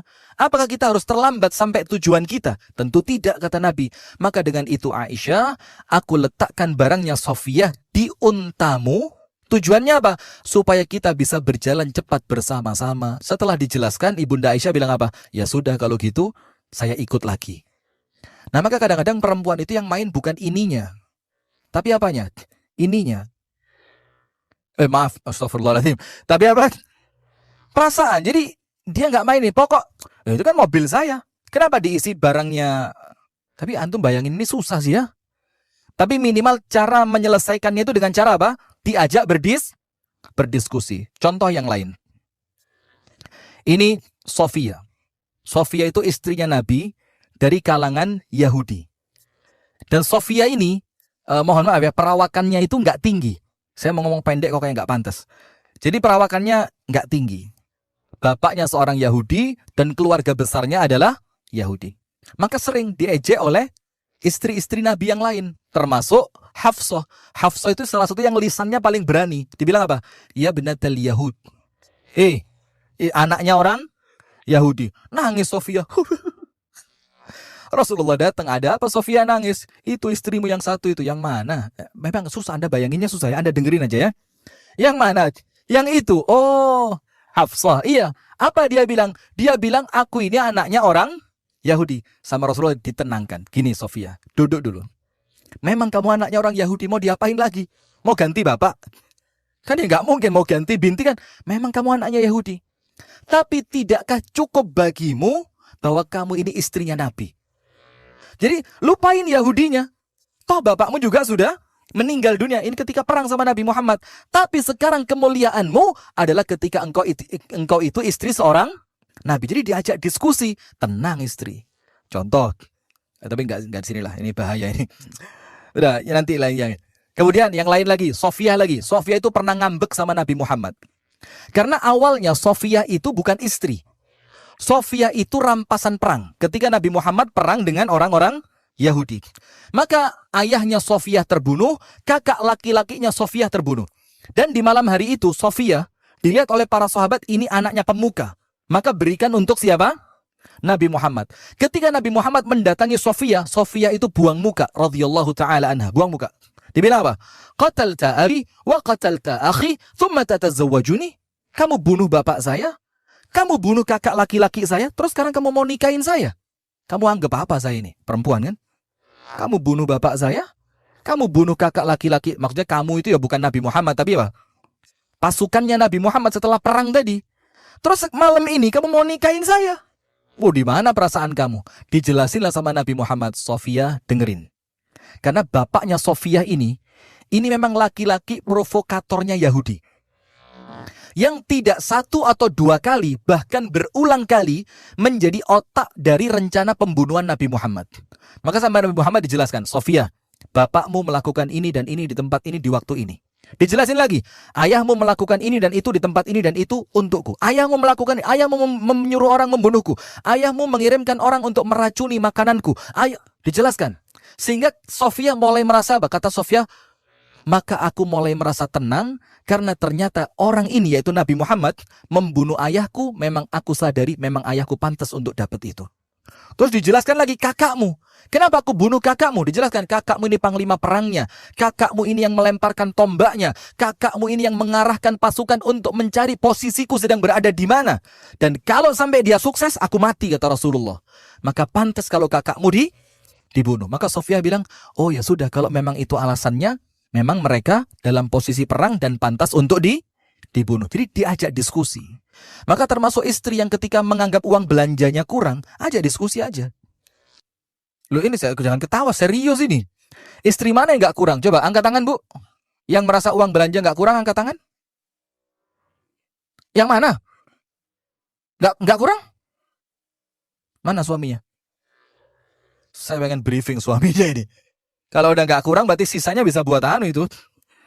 Bisa buat apa? Bangun masjid, bikin pesantren, bisa insya Allah ya. Barakallahu fiik. Mudah-mudahan qanaah selalu. Sudah, maka dikasih ngomong sama istri, kenapa kok uang belanja segitu kurang? Lihat ini, penghasilanku sekian dan saya tidak sepakat uang itu dipegang istri. Saya nggak sepakat. Oh, setuju. Anda buka surah An-Nisa 34. Surat An-Nisa 34. Ini dalil jelas bahwa uang dipegang siapa? Dengerin suami. Suami pegang. Istri itu cuma dikasih. Butuh berapa? 25 M nih. Gitu aja, gak usah repot ya. Butuh berapa? 1,3 M. Nih, mobil udah waktunya ganti belum? Iya nih waktunya ganti, udah. Rumah perlu beli baru gak? Perlu. Beli, nih Bu. Jadi dalam surah An-Nisa 34, laki-laki itu ditaati. Laki-laki itu memiliki harga diri karena uang dia pegang. Kalau uang dipegang istri, Masya Allah, suami mau keluar, uang jajan dong. Wih, hancur ini harga diri, ya Allah. Terus dia bilang, sama istri dikasih cuma 5.000. Aduh, 5.000. Tambahin dong 2.000. Itu suami model apa? Anda mau, tidak bisa lah. Maka termasuk kenapa uang itu dipegang suami, supaya muncul komunikasi. Sehingga ketika nanti istri bilang, Mas ternyata uang sekian kurang. Kemarin beli ini, harganya naik. Kemudian listrik juga, gas LPG begini-begini. Sehingga muncul apa? Komunikasi. Sehingga keputusan tertinggi tetap di tangan siapa? Suami. Jadi jangan, jajan dong. Mau kemana? Mau ke Jawa Timur ketemu Ustaz Rifki. 100.000 aja, jangan banyak-banyak. Lemah. Sudah ya? Sabar, tenang. Itu cara yang keberapa? Cara yang ketiga. Sekarang cara yang keempat. Nomor 1, tertawa, tersenyum dan bercanda. Nomor 2, menganggap masalah itu tidak ada. Dianggap, nggak ada masalah lah. Yang ketiga, diajak berdiskusi agar dia mendapatkan kejelasan atas perkara yang sedang dia hadapi. Yang keempat, al-'idhatu wat-tadhkir, dinasehati. Dan ini ingat ya, 1-11 ini semuanya tahapan. Nggak bisa loncat langsung nomor 4, loncat langsung nomor 7, atau bahkan loncat ke nomor yang 11. Nomor 11-nya apa? Cerai. Jadi cerai itu adalah solusi dalam menyelesaikan masalah. Yang keempat, al-'idhatu wat-tadhkir, yaitu diberi nasihat, diberi ceramah, diberi masukan, diajak untuk mereka itu memahami tentang ayat-ayat Allah dan sunnah Rasulullah Sallallahu Alaihi Wasallam. Maka ayatnya dalam surah At-Tahrim ayat yang ke-6, Allah Ta'ala berfirman, Ya ayyuhalladzina amanu qu anfusakum wa ahlikum nara. Kalimat qu anfusakum wa ahlikum nara ditafsirkan oleh Abdullah ibnu Abbas dengan memberi nasihat kepada mereka. Dinasehati. Nah, terutama di zaman yang seperti ini, ibu-ibu ya. Di zaman yang seperti ini, ketika perempuan itu circle-nya udah circle mahal, Maka tanggung jawabnya suami, beritahu. Mau cari apa sih dengan hidup yang mahal? Mau cari apa dengan pakaian mahal? Mau pamer ke siapa dengan tas yang mahal? Sementara kehidupan di dunia itu sementara. Rezeki itu digunakan bukan hanya di dunia, tapi untuk membangun akhirat sebesar. Itulah kemudian diberi peringatan. Maka Rasulullah bersabda, kullukum ra'in wa kullukum mas'ulun an ra'iyyatihi. Setiap dari kalian adalah pemimpin. Dan setiap pemimpin itu akan dimintai pertanggungjawaban atas kepemimpinannya, termasuk istri. Jadi ketika ada istri yang kemudian meninggalkan sholat, meninggalkan ibadah, dia tidak menggunakan jilbab dengan sempurna. Lah kok suaminya diam? Kenapa suami diam? Rata-rata suami itu diam bukan tidak ingin menasehati, tapi menghindari pertengkaran. Kalau bahasa Inggrisnya, timbang ruwet. Ya orang bilang, timbang ruwet. Wes. Ada kalau nggak tahu, kalau di sini kan keren semua ya. Kalau di Jawa sana, Masya Allah, ini juga Jawa sih ya. Kalau di tempat kami sana ya, titik-titik lah. Itu kalau udah tukang sayur datang, di sini tukang sayur gimana Ustaz? Kalau di sana pakai bel mobil yang kenceng banget. Tot, itu cirinya dia datang nanti pelanggannya akan apa? Mendekat. Sudah tot. Itu kalau ibu-ibu udah ngincer satu yang mau dibeli, khawatir keduluan ibu-ibu yang lain, itu pakai daster lobang 7 lari gak malu. Gak pakai malu, daripada ketinggalan udah. Ini sebelah sini lobang. Dan subhanallah, saya pernah sekali ngelihat umi saya itu daster, itu di bawah ketiaknya ini lobang gede. Umi saya kan Masya Allah ya, namanya orang Arab kalau udah tua bagaimana? Badannya kan semakin seger ya, Masya Allah. Sudah, subhanallah saya bilang, Ma, kan sudah dibeliin daster yang baru. Kenapa gak dipakai? Apa jawabannya? Kamu gak tahu nak. Daster ini, kalau udah lobang, kainnya mulai tipis, itu dipakai semakin enak, adem, nyaman, kayak nempel di badan. Oh ya udah, emang perempuan sukanya begitu kan. Jadi ini untuk para suami fahami, gak usah dibeliin, emang dia suka. Jadi bukan karena gak punya duit buat beli, memang dia suka. Jadi kalau lihat bajunya istri mulai lobang-lobang, memang kamu kelihatan cantik kalau pakai baju ini. Gituin aja, selesai. Contohnya, Rasulullah memberikan apa? Memberikan peringatan dan mau'idhah atau nasihat kepada istrinya. Ini juga ceritanya berat. Ceritanya begini. Suatu hari, Rasulullah SAW bersama Ibunda Aisyah. Kemudian Rasulullah itu bercerita tentang Sofia. Rasulullah bilang begini, saya barusan pulang dari rumah Sofia. Dan Sofia itu salah satu cirinya apa? Pinter masak. Maka jamaah tentu tahu yang cerita Ibunda Aisyah mecahin piring, itu kiriman dari siapa? Dalam satu riwayat kiriman dari Ibunda Sofia. Ibunda Aisyah merasa, mentang-mentang saya gak pinter masak kan, Rasulullah di rumah saya dikirimin makanan. Nah, sudah Rasulullah cerita pulang dari rumah Sofia. Kemudian Rasulullah cerita, tadi Sofia cerita begini, tadi Sofia masak ini, tadi Sofia ngelayani saya dengan seperti ini, begini, dia menyambut saya dengan namanya istri. Di mana suaminya menceritakan istri yang lain di depannya, dan yang diceritakan bukan jeleknya, tapi apa? Baiknya. Langsung Ibunda Aisyah berdiri. Ketika Ibunda Aisyah berdiri, maka Ibunda Aisyah mengatakan apa? Hasbuka min Sofiyah kada wa kada. Ya Rasul, jangan cerita Sofiyah di depan saya. Sofiyah itu perempuan pendek. Maaf yang saya enggak body shaming ya. Sofiyah itu perempuan pendek. Hasbuka bi Sofiyah kada wa kada.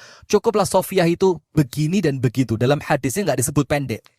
Tapi kalau Anda baca syarahnya, kenapa tidak disebut pendek? Ta'adduban bimra'atin Nabi. Untuk beradab kepada istri seorang Nabi. Walaupun kata-kata Ibunda Aisyah, ngapain sih ngomongin Sofiyah terus? Sofiyah itu kan pendek. Maka langsung oleh Rasulullah SAW disampaikan begini. Laqad qulta kalimatan law muzijat bima'il bahri la mazijathu, wahai Aisyah. Omonganmu ini kalau diteteskan ke air laut, maka air laut itu rusak seluas itu. Jadi bayangin, hanya dengan kalimat merendahkan perempuan lain, meremehkan perempuan lain, itu maka kalimatmu ini ketika dicelupkan ke air laut sebesar itu bisa apa? Bisa rusak, subhanallah. Maka oleh Rasulullah diingetin, kalimatmu ini nggak boleh Aisyah. Ini merendahkan perempuan lain. Contoh seperti istri kita datang ke rumah terus cerita, tadi saya pengajian ketemu ibu ini, nggak level banget deh mas. Masa dia deket-deketin saya terus ngomong, padahal kan, yo maaf ya, dia kan bukan anggota DPR ya.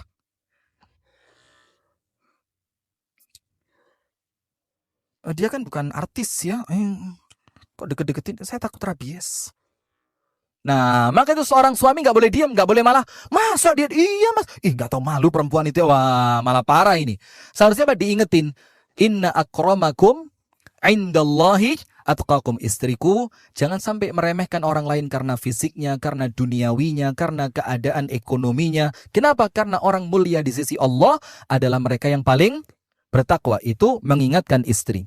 Kemudian ada contoh yang lain, cuma saya lewati saja, tapi intinya sama, bagaimana Rasulullah memberikan apa? Memberikan nasihat kepada istrinya. Fa'idhuhunna, berikanlah nasihat kepada istri kalian. Kemudian cara yang kelima. Cara yang kelima, uslub al-'itab syadid indal ghadab, mencela istri dengan celaan yang keras. Berarti boleh ini. Jadi Anda jangan langsung ke KPAI. KPAI apa? Komisi Perlindungan Anak dan Istri ya. Ya, jangan langsung ke KPAI. Karena dalam hadis memang ada cara Nabi dalam menyelesaikan masalah itu dengan mencela istrinya dengan celaan yang keras. Tapi ingat, Rasulullah tidak pernah mencela fisik, tidak pernah mencela nasab, dan tidak pernah mencela sesuatu yang berkaitan dengan duniawi. Yang Rasul cela apa? Keburukan sifat dan akhlak. Hati-hati ya, tidak mencela fisik, tidak mencela nasab, dan tidak mencela perkara-perkara yang bersifat apa? Duniawi. Tapi yang dicela adalah buruknya sifat dan akhlak. Nah, ceritanya begini. Suatu hari, ada satu perempuan yang Ibunda Aisyah nggak pernah ketemu sama dia. Tapi Ibunda Aisyah mengatakan, saya tidak pernah cemburu, melebihi cemburu saya kepada perempuan ini dalam keadaan saya tidak pernah melihatnya. Yaitu cemburunya Aisyah kepada siapa? Khadijah. Sudah? Kenapa begitu? Karena kata Ibunda Aisyah, Rasulullah tidak pernah lupa kepada Khadijah, nyembelih kambing. Rasulullah bilang apa? Panggil Anas bin Malik, wahai Anas, bagikan untuk si fulan. Kenapa untuk si fulan? Dia temannya Khadijah. Wahai Anas, bagikan untuk si fulan. Kenapa si fulan? Dia pernah membantu Khadijah. Jadi setiap Rasulullah punya sesuatu, itu yang dikasih pertama kali siapa? Adalah kerabat-kerabatnya Khadijah. Suatu hari ada perempuan masuk ke rumahnya Nabi, yaitu rumahnya Ibunda Aisyah. Ketika dia mengucapkan salam, Rasulullah bilang apa? Ma ashbaha sautaha bi sauti Khadijah. Ini suara kok suaranya Khadijah banget ya. Ibunda Aisyah langsung apa? Khadijah lagi. Ini udah punya sesuatu, kasih ini temannya Khadijah, ini koleganya Khadijah, ini pernah bantu Khadijah, ini tetangganya Khadijah. Sekarang perempuan masuk ke rumah pun dibilang apa? Suaranya kok seperti suara Khadijah. Langsung Ibunda Aisyah berdiri lagi dia. Lalu Ibunda Khadijah mengatakan apa? Ya Rasulullah, ama qad awwadhakallahu khairan minha? Ya Rasul, sudah, jangan lagi nyebut-nyebut Khadijah. Allah telah memberikan kepadamu seorang istri yang jauh lebih baik dibanding Khadijah. Lihat. Maksudnya Ibunda Aisyah, aku ini gadis. Aku ini belum pernah dinikahi laki-laki lain. Bapakku beriman. Khadijah bapaknya siapa? Kemudian begini, pokok aku lebih baik dari Khadijah. Allah telah memberikan ganti kepadamu seseorang yang lebih baik dibandingkan siapa? Khadijah. Maka Rasulullah marah dengan kemarahan yang besar. Kenapa? Karena ini bukan sekedar menunjukkan Ibunda Aisyah bersalah, tapi ini ada menjatuhkan kehormatan perempuan lain. Maka Rasulullah tidak terima itu. Maka Rasulullah langsung mengucapkan, Kaifa qulti? Aisyah, kamu ngomong apa barusan? Wallahi, demi Allah, ma abdalani Allahu khairan minha. Sampai detik ini kata Nabi Muhammad, demi Allah, Allah tidak menggantikan untukku yang lebih baik dibanding Khadijah. Sekalian sudah. Rasulullah bilang, tidaklah Allah memberi ganti kepadaku yang lebih baik dibanding Khadijah. Tapi lihat, kebaikannya tidak ada fisik sama sekali. Yang pertama kata Rasulullah, laqad amanat bi idh kadzdzabani an-nas. Itu Khadijah yang pertama kali beriman kepadaku. Lihat, Rasulullah tidak lupa kebaikan istrinya. Tidak lupa. Dia perempuan yang pertama kali beriman kepadaku ketika yang lain mendustaiku. Nomor dua, Wa awatni id rafadhani an-nas, dan dia yang menampungku ketika orang lain mengusirku. Nomor 2. Nomor 3, warazaqat minni waruziqat minni alwalad id haramtuhu minni ghairi. Dan Khadijah itu memberikan anak kepadaku ketika istri yang lain tidak bisa memberikan itu untukku. Maka semua putra dan putrinya Nabi dari siapa? Ibunda Khadijah. Maka Rasulullah SAW marah sampai kata Ibunda Aisyah, bang, faghada waraha alayya biha syahran, sampai kemarahan itu tidak hilang selama 1 bulan. Ketika Rasulullah datang ke rumahku, diingetin lagi, Khadijah yang beriman, Khadijah yang menampungku, Khadijah yang memberikan anak kepadaku. Itu Rasul ulang selama berapa? 1 bulan. Maka dicela dengan celaan yang luar biasa Ibunda Aisyah ini. Dengan kalimat apa? Allah tidak menggantikan untukku yang lebih baik dibandingkan siapa? Khadijah. Tapi ingat, celaan itu jangan mencela fisik, jangan mencela nasab, dan jangan mencela duniawi. Tapi yang dicela apa? Akhlak yang buruk. Yang keenam, uslub at-tarawi wat-tathabbut wat-tahqiq qabla isdaril ahkam. Ini panjang tapi saya singkat. Sebelum Rasulullah memutuskan suatu perkara untuk menyelesaikan masalah rumah tangga, Rasulullah apa? At-tathabbut. Kalau bahasa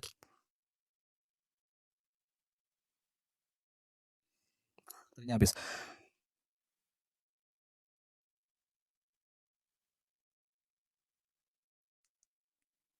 Jazakallah khair.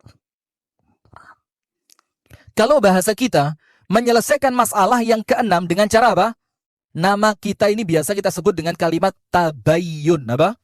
Tabayyun. Ini kejadiannya apa? Ketika Ibunda Aisyah dituduh berbuat zina. Antum tahu berapa lama kejadian itu sampai ayatnya turun? 40 hari. Ada yang bilang 1 bulan, ada yang bilang 40 hari.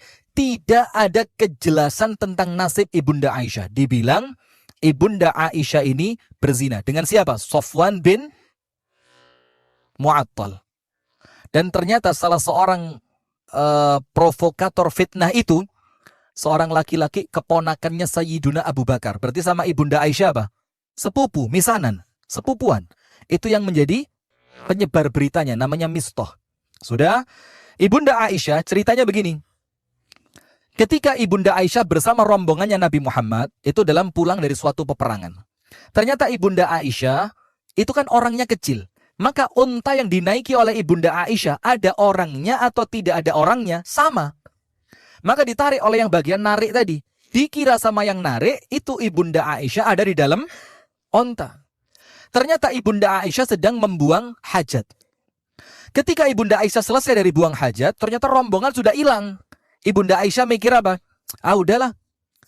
Tidak mungkin Rasulullah meninggalkan saya. Pasti nanti kalau dilihat saya tidak ada di tenda unta itu, Rasulullah akan kembali.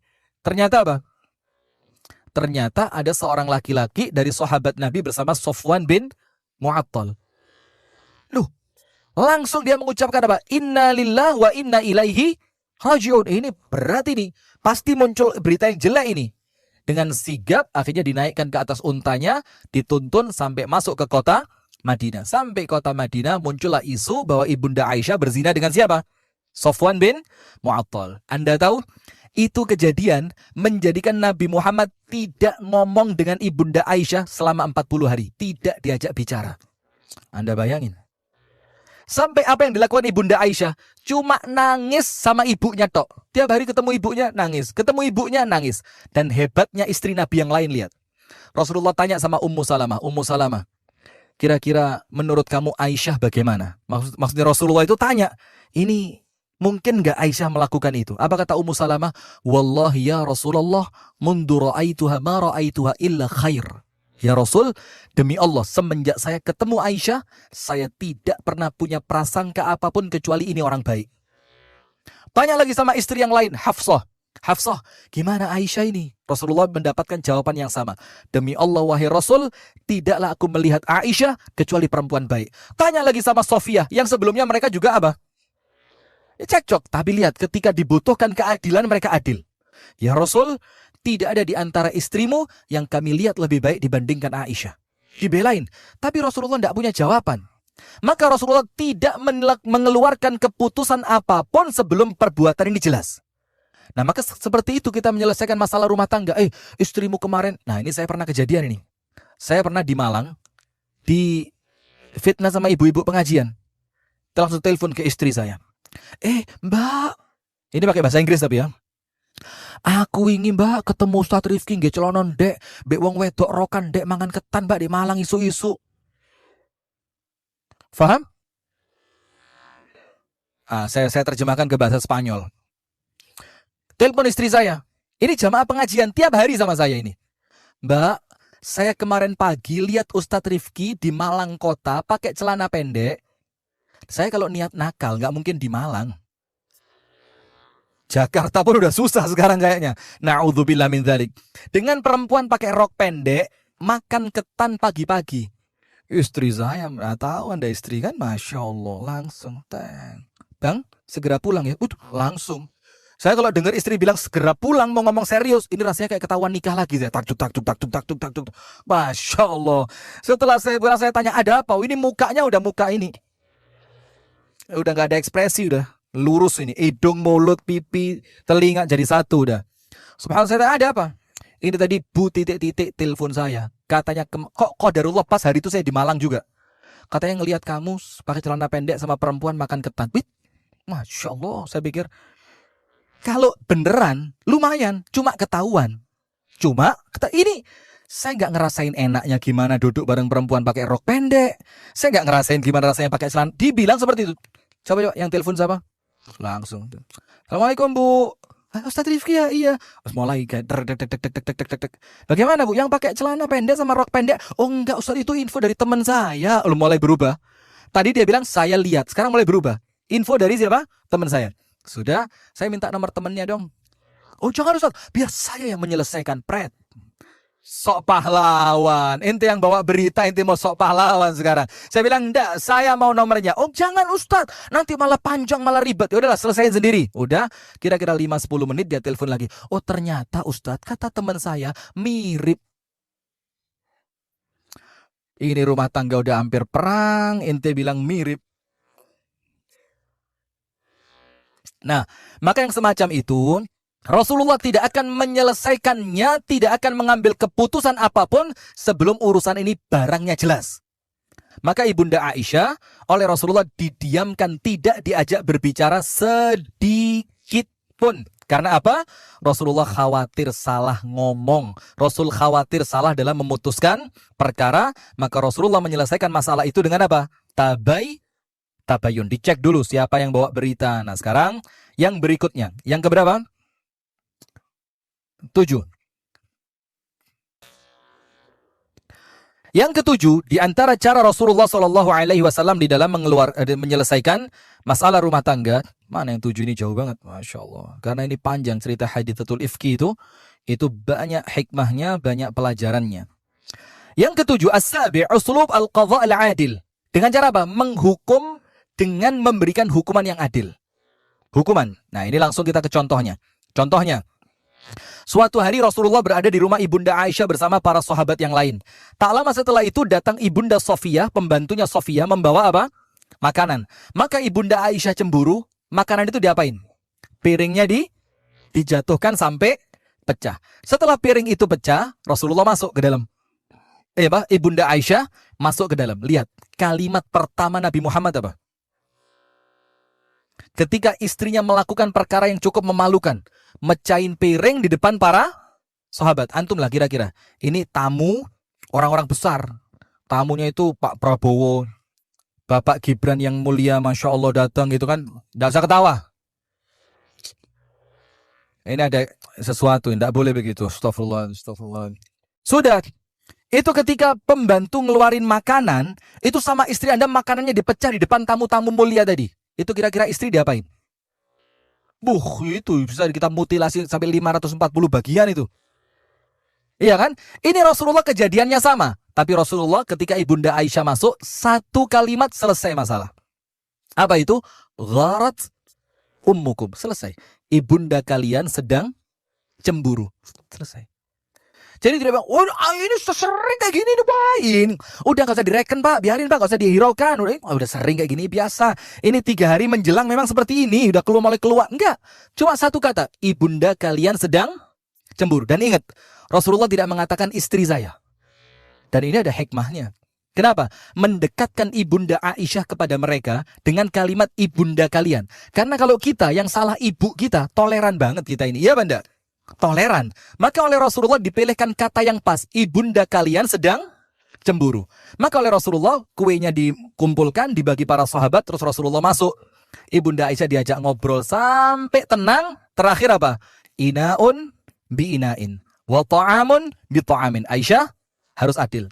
Kamu pecahin piringnya Sofia, sekarang wajib piring itu kamu ganti dengan piring yang kamu miliki. Itulah menghukum dengan cara yang adil. Kemudian yang ke-8. Cara Rasulullah SAW menyelesaikan masalah, at-ta'dib bid-dafa'. Ini yang tadi saya bilang tadi, lahdah. Dipukul ulu hatinya ibunda Aisyah. Nyut gitu. Walaupun artinya bukan dipukul ya. Apa bahasanya ya? Jadi didorong, ditekan, nyut gitu. Nyut itu apa? Nyut. Ini ada ceritanya. Antara istri dan suami salah paham. Ini kalau nggak ada komunikasi ribet. Begini ceritanya. Ketika Rasul tidur bersama ibunda Aisyah, datang malaikat Jibril. Malaikat Jibril bilang apa? Muhammad, engkau oleh Allah disuruh ke pemakaman Baqi' untuk mendoakan ahli Baqi'. Rasulullah lihat istrinya tidur. Maka Rasul tidak ingin mengganggu. Lihat niatnya Nabi. Tidak ingin mengganggu. Maka Rasul pakai pakaian pelan-pelan gitu. Jaketnya dipakai pelan, sendalnya dipakai pelan, buka pintu pelan, keluar pun dalam keadaan apa? Perlahan. Ibunda Aisyah mikirnya beda. Kenapa pelan-pelan? Dikira Rasul itu istri biasa lah, Pak. Istri itu kita udah niat baik, Pak. Antum bahagia sekali.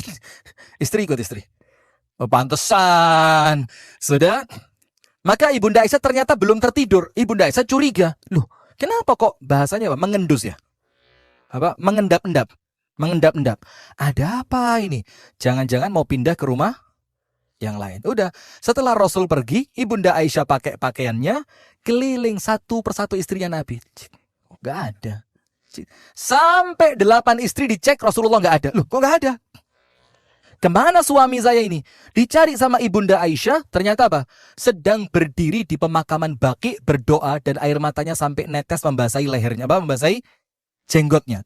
Sudah, ketika ibunda Aisyah lihat, oh ternyata di sini. Coba istri, minta maaf apa enggak? Tetap yang salah siapa? Apapun yang terjadi yang salah, sudah tenang aja Pak. Maka kita ini insya Allah ahli surga sudah. Sudah. Ketika ibunda Aisyah duduk di situ, Rasulullah ngerasa, kok kayak ada yang nungguin saya. Rasul berbalik, ibunda Aisyah panik, lari. Sama Rasulullah diikutin, siapa ini? Sama Rasul diingat, loh kok ke arah rumahnya Aisyah ini? Akhirnya Rasulullah memperlambat langkahnya. Aisyah, kelihatan ini. Sudah, ketika ibunda Aisyah masuk, Rasulullah tahan diri sebentar, baru tidak lama Rasulullah masuk. Setelah Rasulullah masuk, ibunda Aisyah dan nutup kepalanya pakai selimut. Tapi napasnya, Rasulullah tahu, sallallahu alaihi wasallam. Apa yang terjadi? Rasul tanya, ya Aish, ma bika hasya rabiyah? Aisyah, kenapa hasya rabiyah? Hasya rabiyah itu napasnya tersengal-sengal. Ibunda Aisyah bilang, ma bi syai', tidak ada apa-apa. Dan ancamannya Nabi, lihat, kalau anda tidak bisa. Rasul bilang apa? Kamu yang cerita atau Allah yang ceritain saya? Ini baru dekengan pusat yang asli ya ini. Ini asli dekengan pusat. Rasul bilang, tukhbirinani am yukhbiruni al-khabirul alim. Kamu cerita atau Allah yang maha tahu yang akan cerita? Iya, gitu aja lapor gitu. Udah, Rasulullah cerita. Ibu Aisyah cerita, gini ya Rasul, kamu pergi tadi, saya itu belum tertidur. Maka kamu pergi itu ketika pelan-pelan, saya curiga ada apa kok pelan-pelan. Rasul bilang, kan saya nggak mau ganggu kamu. Oh itu toh, ya udah saya kan nggak ngerti, salah paham. Itu perempuan. Sudah, subhanallah. Ketika itu Rasulullah cerita, Aisyah, aku didatengin oleh malaikat Jibril untuk mendoakan penghuni pemakaman Baqi'. Sementara ibunda Aisyah mengira Rasulullah akan dalam tanda kutip mengkhianati, pindah ke rumah istri yang lain. Langsung ibunda Aisyah berdiri sama Rasulullah, ditekan dadanya. Rasulullah bilang apa? Ja'aki syaitanuki. kamu kedatangan setanmu Aisyah. Maka Rasulullah menekan dadanya Ibunda Aisyah dengan keras tadi. Itu maksudnya Rasulullah apa? Supaya setanmu keluar. Terus Ibunda Aisyah protes. Engkau menyakitiku ya Rasul. Rasulullah mengatakan apa? Tidak, aku tidak menyakitimu. Yang ke-9, al-hajr. Tapi saya ingetin, ini saya nggak bercanda. Tolong jangan dianggap saya bercanda ya. Serius ini. Hajr itu apa? Meninggalkan istri. Nggak diajak ngomong, nggak tidur sekamar, bahkan pindah rumah. Tapi ini menjadi hukuman untuk istri ketika suami istrinya lebih dari satu. Ngerti nggak ini? Kalau coba istrinya cuma satu ditinggal, yang kalah bukan istri, Pak. Yang kalah suami. Ketika istri cuma satu, udah ya kamu saya tinggal karena kamu melakukan kesalahan. Kata istri, oke. Kita lihat, saya kasih timer. Berapa lama kamu kuat. Kalah kita. Tapi ini menjadi hukuman, meninggalkan istri, itu sebagai solusi dari masalah ketika suami itu punya istri lebih dari satu. Sehingga istri itu kebayang apa? Dia nggak di kamar saya. Ini malam saya tapi dia ke rumahnya dia. Pasti gini. Aduh, pasti pelukan. Pasti. Itu panas. Sehingga itu menjadi hukuman. Nah, maka termasuk hukuman untuk istri. Dan ini cara Nabi dalam menyelesaikan masalah dengan apa? Al-hajr. Hajr itu dengan meninggalkan istri. Maka Allah Subhanahu wa taala berfirman, "Wahjuruhunna fil madaji'." Tinggalkanlah istrimu di tempat tidur, jangan dideketin. Itu ayatnya. Kalau hadis, pernah Nabi Muhammad diboikot total oleh 9 orang istrinya. Pernah dengar? Jadi Anda satu diboikot, kesian banget ya. Ini 9 kompak boikot Nabi Muhammad. Sudah? Maka Nabi Muhammad tinggal di satu kamar kecil yang itu bekas Baitul Mal. Maka jangan dianggap Nabi Muhammad tidurnya di pelepah kurma. Tidak. Nabi Muhammad tidur di pelepah kurma itu ketika diboikot siapa? Istrinya. Nah, maka dengan itu Nabi Muhammad tidur di kamar bekas Baitul Mal yang memang tidak ada alasnya. Sehingga alasnya menggunakan pelepah kurma. Tapi kalau sehari-hari Nabi Muhammad itu kasurnya dari kulit, dalamnya apa? Bulunya binatang, kasur bagus. Tapi kemudian tidak menjadikan Nabi Muhammad lalai dari Allah Subhanahu wa ta'ala. Nah, sudah, ketika istri-istri itu mulai sadar, maka Nabi Muhammad tidak langsung masuk ke rumah mereka. Nabi Muhammad menghukum mereka dengan apa? Tidak mendatangi mereka. Sementara Nabi Muhammad adalah orang yang paling dikangenin. Kalau istri kita, Pak, kita tinggal, Pak, bersyukur, Pak, sujud syukur. Baru kita nyetar mobil, cengbrung, Pak, keluar pagar, yuk rumah yuk, anjing galak udah pergi nih. Kalau kita begitu, karena apa? Suaminya jengkelin, bukan jengkelin ya. Apa? Menjengkelkan. Sehingga ketika suami itu pergi nggak dirindukan. Coba suaminya seperti saya begini. Saya kan bilang saya serius, jangan ketawa. Enggak lah ya. Maka ketika istri itu mendapati akhlaknya suami baik, maka ditinggalkan suami itu mereka sebagai apa? Hukuman. Akhirnya istri merasa tersiksa. Apa yang terjadi? Akhirnya dia akan menyesali perbuatannya. Kemudian yang berikutnya yang keberapa? Yang ke-10, cara Rasulullah SAW menyelesaikan masalahnya. Yang ke-10,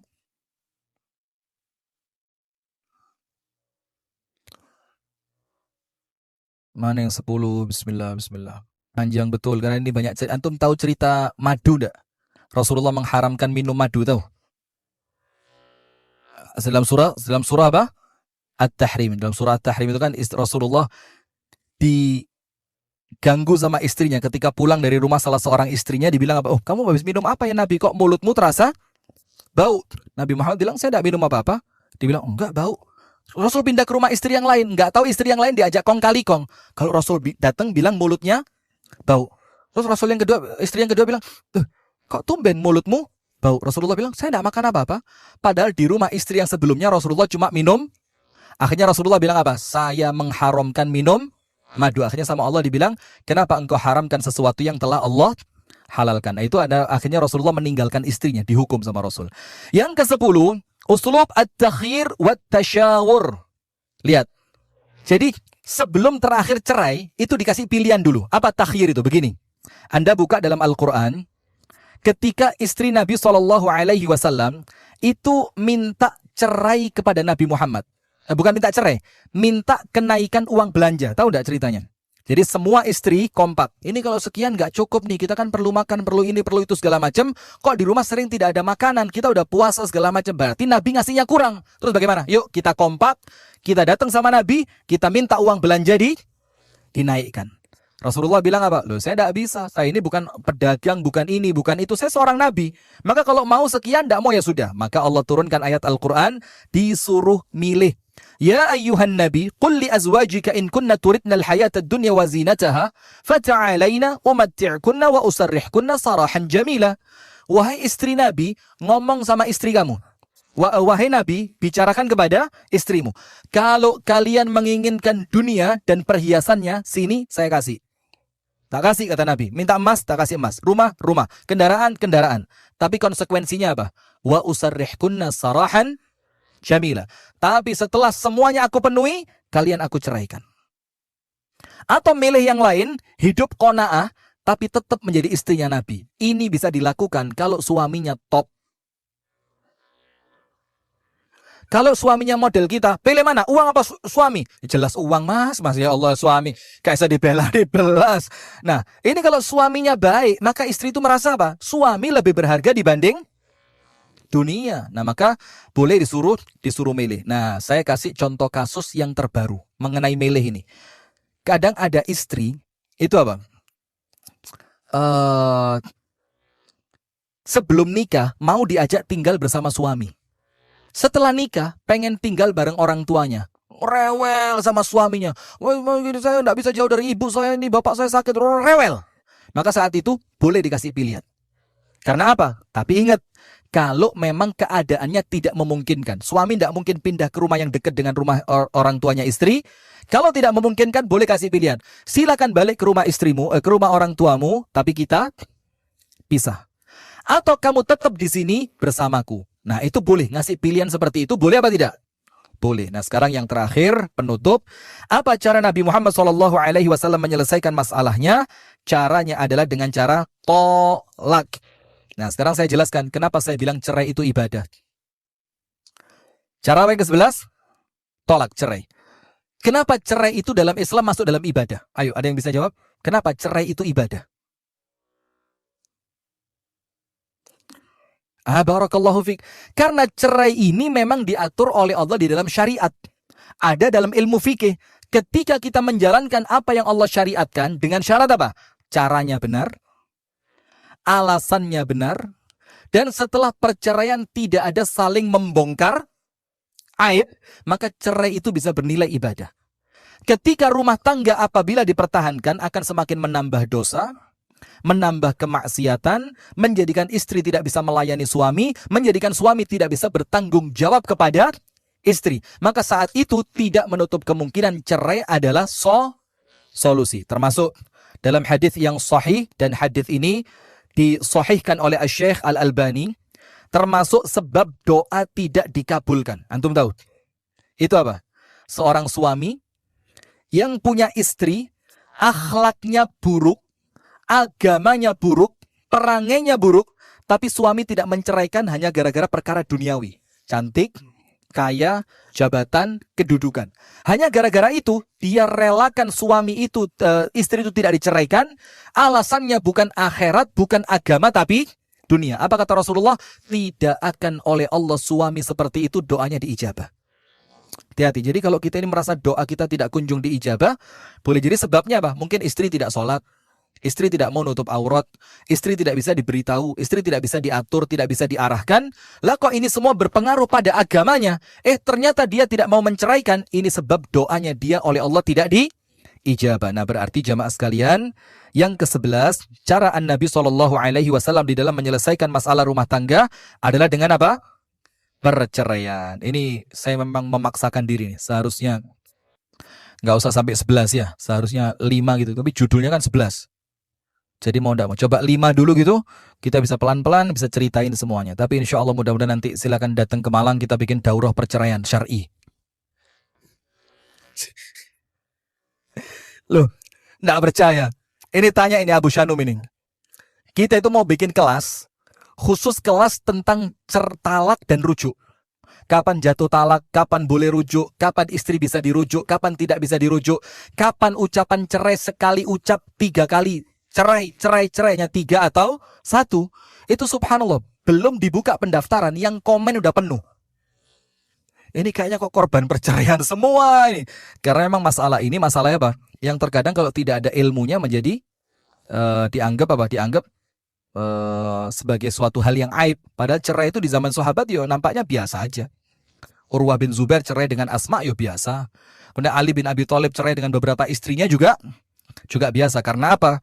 Memang perceraian itu dilandasi oleh alasan yang syar'i. Bahkan silakan ditulis, cerai itu hukumnya 5.